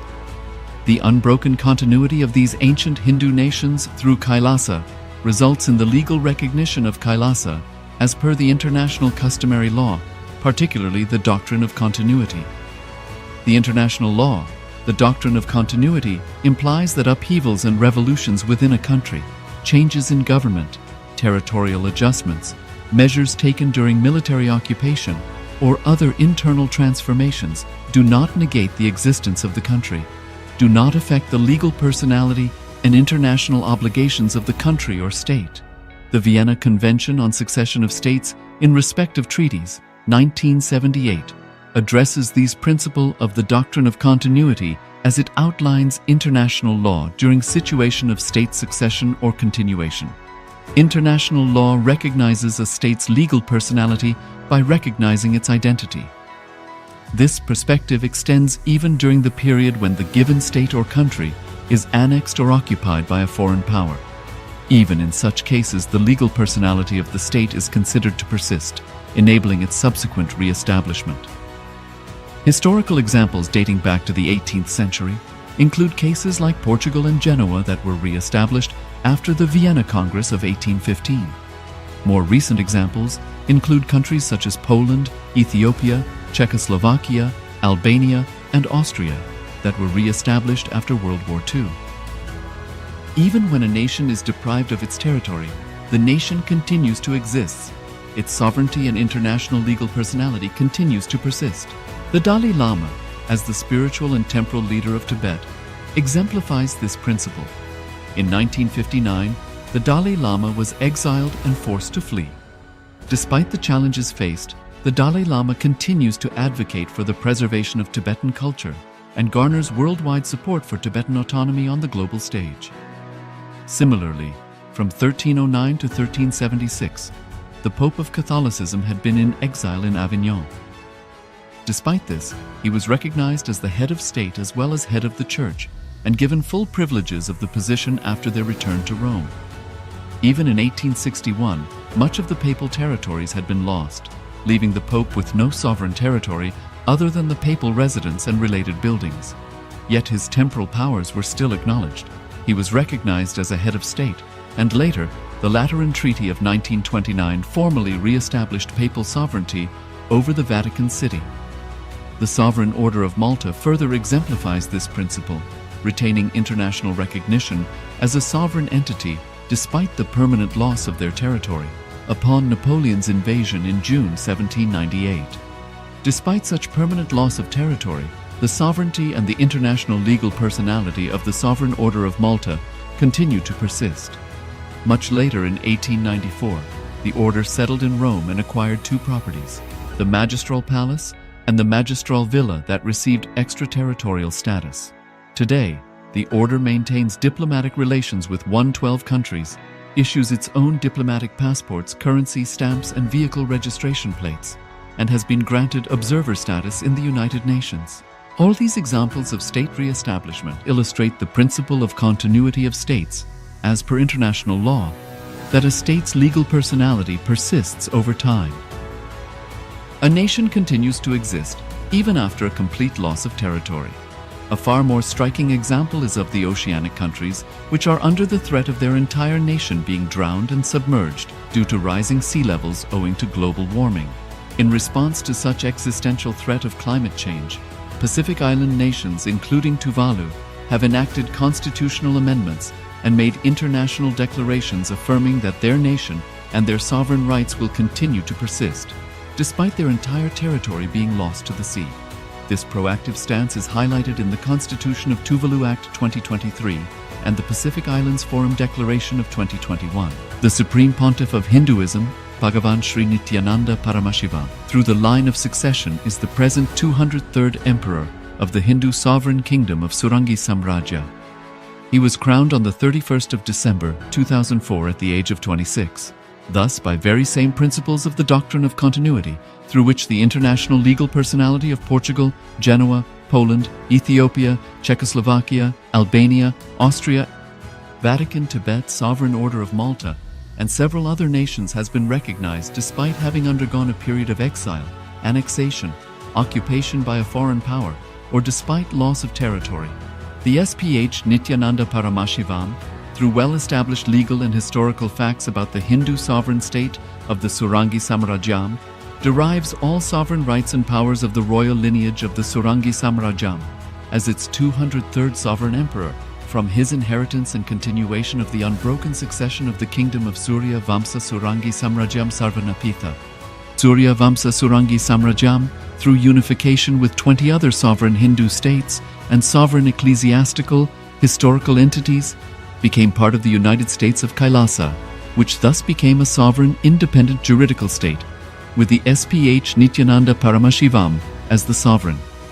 Just as how the oceanic nations like Tuvalu have safeguarded their sovereignty from the existential threat of total submersion by amending their constitution and asserting that their sovereignty will persist regardless of the loss of their territory, KAILASA, which is a sovereign continuation of 21 sovereign Hindu states and sovereign ecclesiastical historical entities, is also reviving and continuing the Kumari Kandam Hindu nations that got submerged.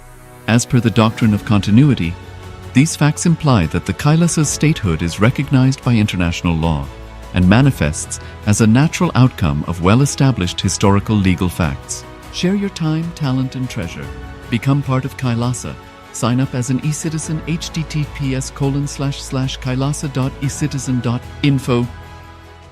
Around 5,000 years ago, at the end of Mahabharat War, the ancient enlightened Hindu civilization consisted of 10,000 Hindu traditions, or sampradayas, that existed in 56 Hindu nations, 200 Hindu kingdoms, 1,700 Hindu provinces that covered more than 6 million kilometers square of Asia. The Supreme Pontiff of Hinduism, SPH, Bhagavan Sri Nithyananda Paramashivoham, is the reviver of Kailasa, this ancient, enlightened Hindu civilizational nation.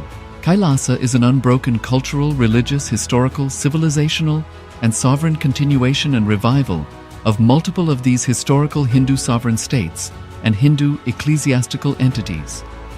The unbroken continuity of these ancient Hindu nations through Kailasa results in the legal recognition of Kailasa as per the international customary law, particularly the doctrine of continuity.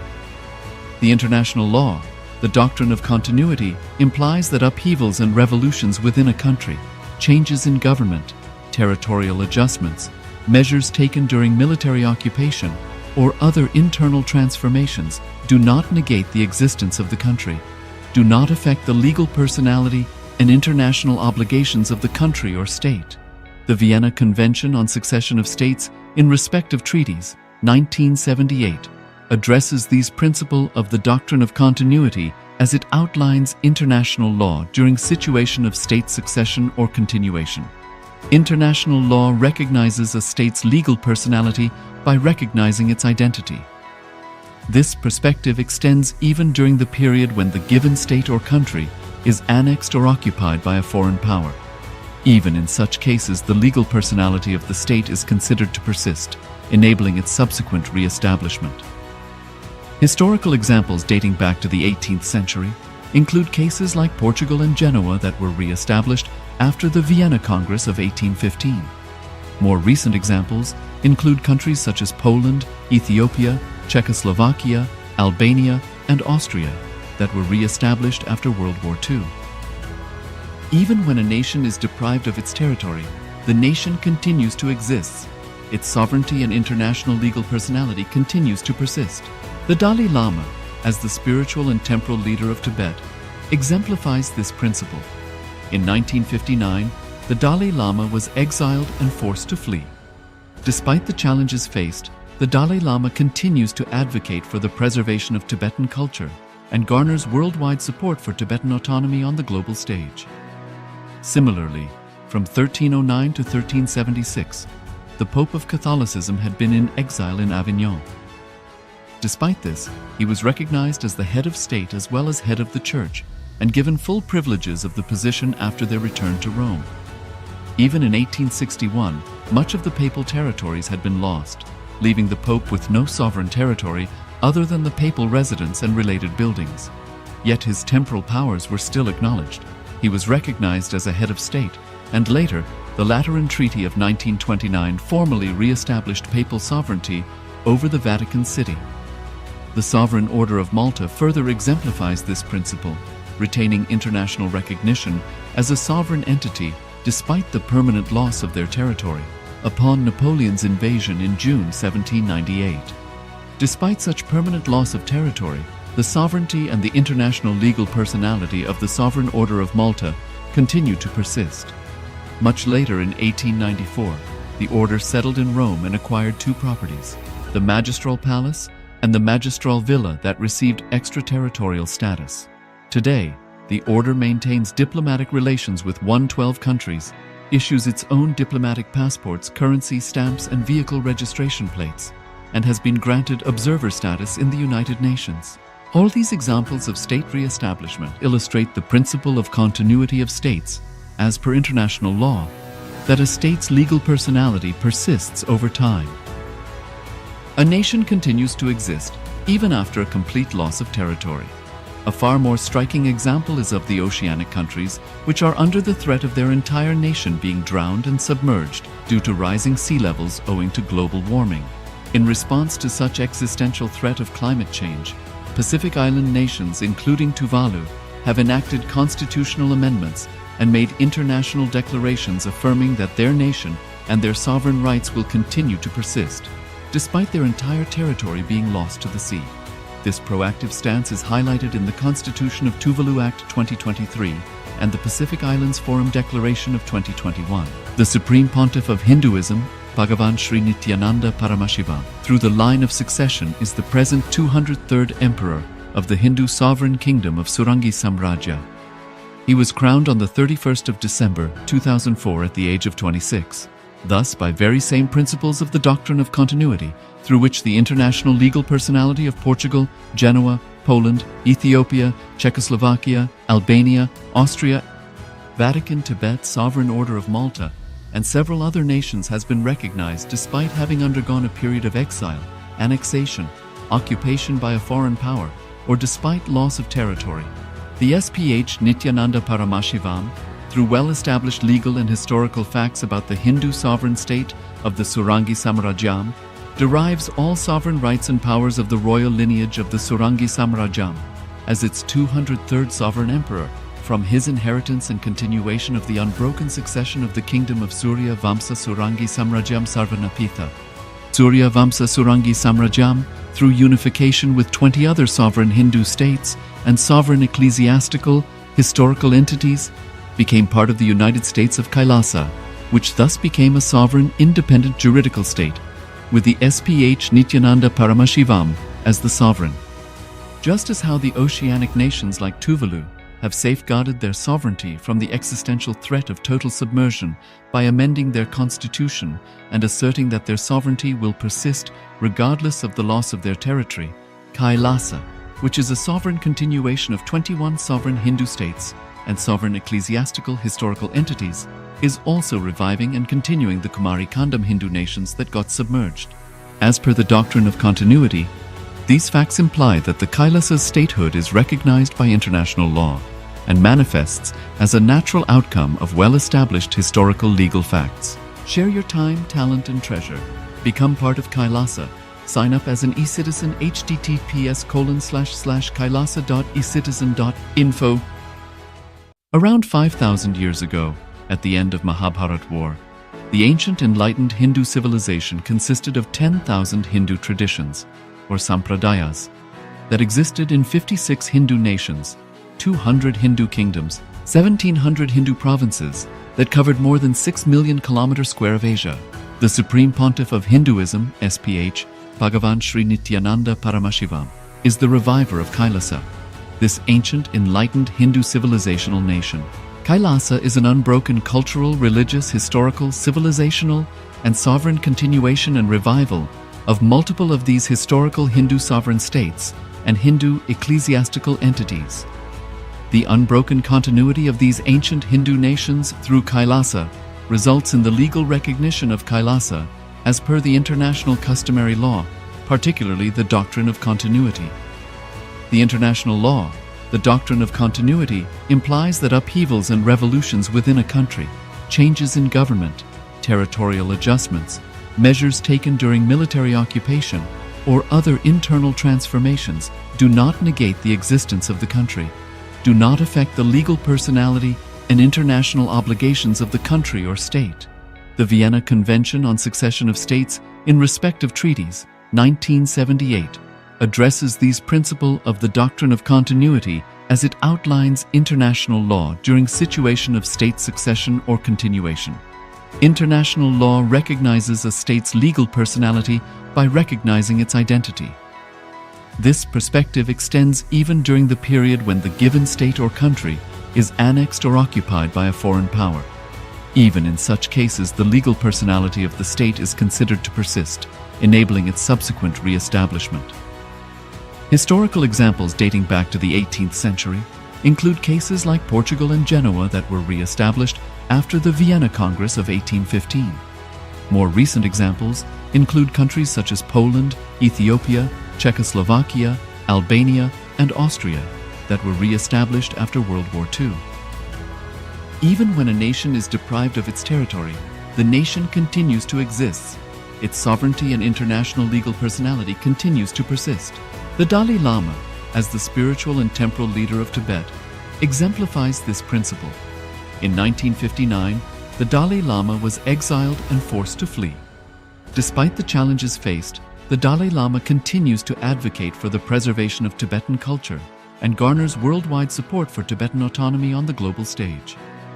Similarly, from 1309 to 1376, the Pope of Catholicism had been in exile in Avignon. Despite this, he was recognized as the head of state as well as head of the church and given full privileges of the position after their return to Rome. Even in 1861, much of the papal territories had been lost, leaving the Pope with no sovereign territory other than the papal residence and related buildings. Yet his temporal powers were still acknowledged. He was recognized as a head of state, and later, the Lateran Treaty of 1929 formally re-established papal sovereignty over the Vatican City. The Sovereign Order of Malta further exemplifies this principle, retaining international recognition as a sovereign entity despite the permanent loss of their territory upon Napoleon's invasion in June 1798. Despite such permanent loss of territory, the sovereignty and the international legal personality of the Sovereign Order of Malta continue to persist. Much later in 1894, the order settled in Rome and acquired two properties, the Magistral Palace and the Magistral Villa that received extraterritorial status. Today, the order maintains diplomatic relations with 112 countries, issues its own diplomatic passports, currency, stamps, and vehicle registration plates, and has been granted observer status in the United Nations. All these examples of state re-establishment illustrate the principle of continuity of states, as per international law, that a state's legal personality persists over time. A nation continues to exist even after a complete loss of territory. A far more striking example is of the oceanic countries, which are under the threat of their entire nation being drowned and submerged due to rising sea levels owing to global warming. In response to such existential threat of climate change, Pacific Island nations, including Tuvalu, have enacted constitutional amendments and made international declarations affirming that their nation and their sovereign rights will continue to persist. despite their entire territory being lost to the sea. This proactive stance is highlighted in the Constitution of Tuvalu Act 2023 and the Pacific Islands Forum Declaration of 2021. The Supreme Pontiff of Hinduism, Bhagavan Sri Nithyananda Paramashivoham, through the line of succession is the present 203rd Emperor of the Hindu Sovereign Kingdom of Surangi Samrajya. He was crowned on the 31st of December 2004 at the age of 26. Thus, by very same principles of the doctrine of continuity, through which the international legal personality of Portugal, Genoa, Poland, Ethiopia, Czechoslovakia, Albania, Austria, Vatican, Tibet, Sovereign Order of Malta, and several other nations has been recognized despite having undergone a period of exile, annexation, occupation by a foreign power, or despite loss of territory. The SPH Nithyananda Paramashivoham, through well-established legal and historical facts about the Hindu sovereign state of the Surangi Samrajyam, derives all sovereign rights and powers of the royal lineage of the Surangi Samrajyam as its 203rd sovereign emperor from his inheritance and continuation of the unbroken succession of the kingdom of Surya Vamsa Surangi Samrajyam Sarvanapitha. Surya Vamsa Surangi Samrajyam, through unification with 20 other sovereign Hindu states and sovereign ecclesiastical, historical entities, became part of the United States of KAILASA, which thus became a sovereign, independent juridical state, with the SPH Nithyananda Paramashivoham as the sovereign. Just as how the oceanic nations like Tuvalu have safeguarded their sovereignty from the existential threat of total submersion by amending their constitution and asserting that their sovereignty will persist regardless of the loss of their territory, KAILASA, which is a sovereign continuation of 21 sovereign Hindu states and sovereign ecclesiastical historical entities, is also reviving and continuing the Kumari Kandam Hindu nations that got submerged. As per the doctrine of continuity, these facts imply that the KAILASA's statehood is recognized by international law and manifests as a natural outcome of well-established historical legal facts. Share your time, talent, and treasure. Become part of KAILASA. Sign up as an eCitizen https://kailasa.ecitizen.info.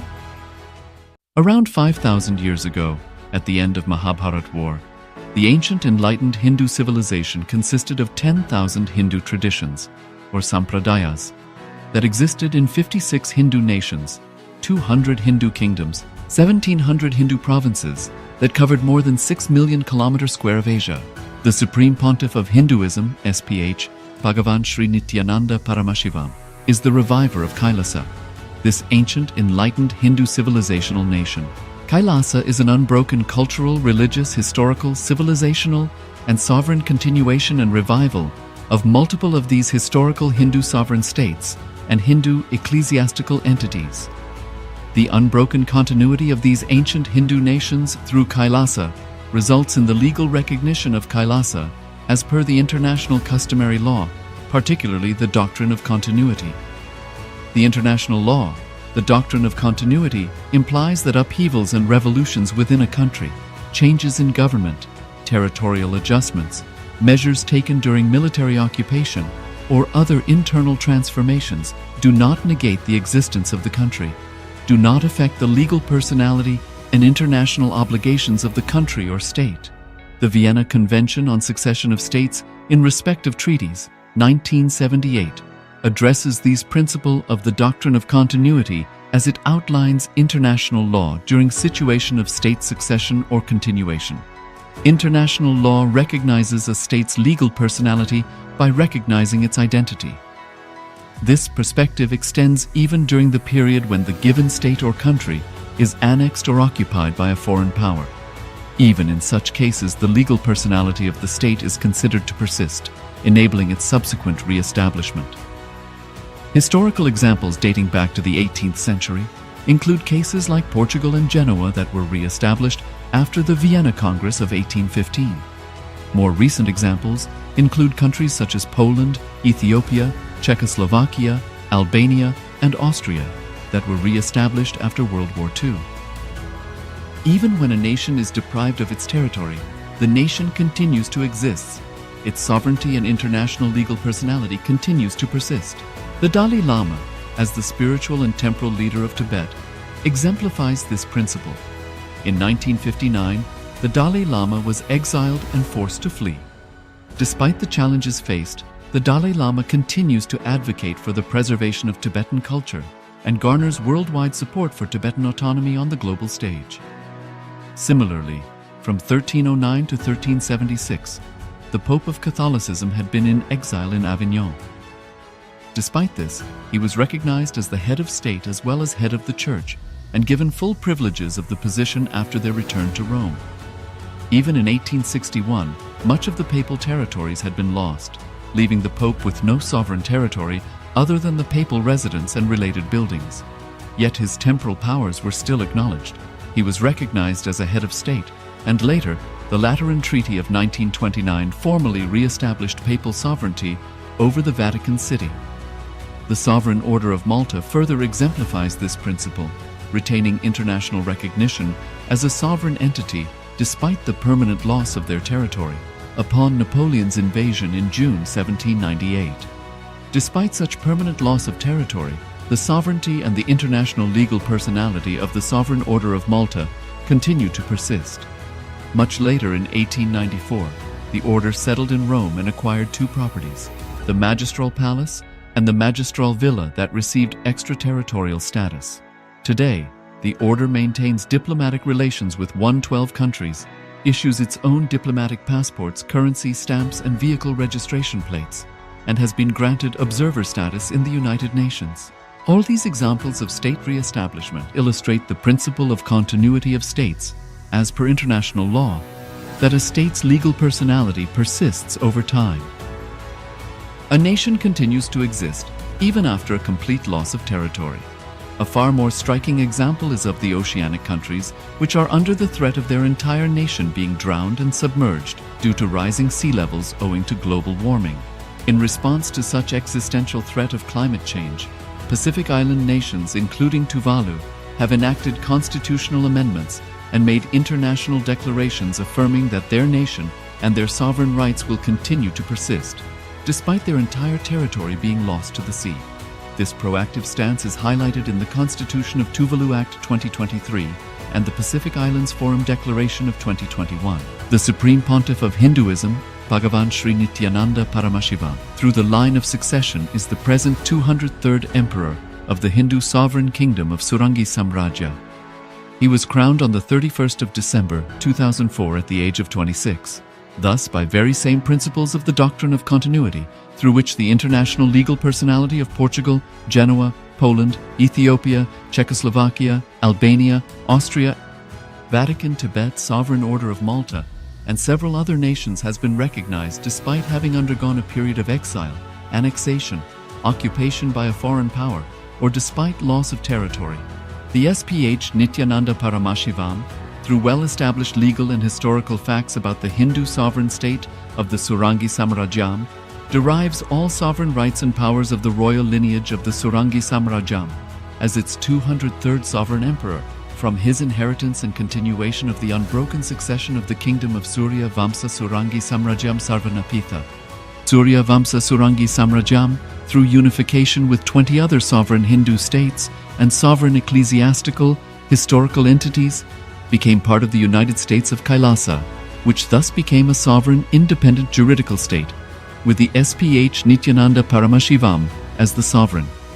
Just as how the oceanic nations like Tuvalu have safeguarded their sovereignty from the existential threat of total submersion by amending their constitution and asserting that their sovereignty will persist regardless of the loss of their territory, KAILASA, which is a sovereign continuation of 21 sovereign Hindu states and sovereign ecclesiastical historical entities, is also reviving and continuing the Kumari Kandam Hindu nations that got submerged.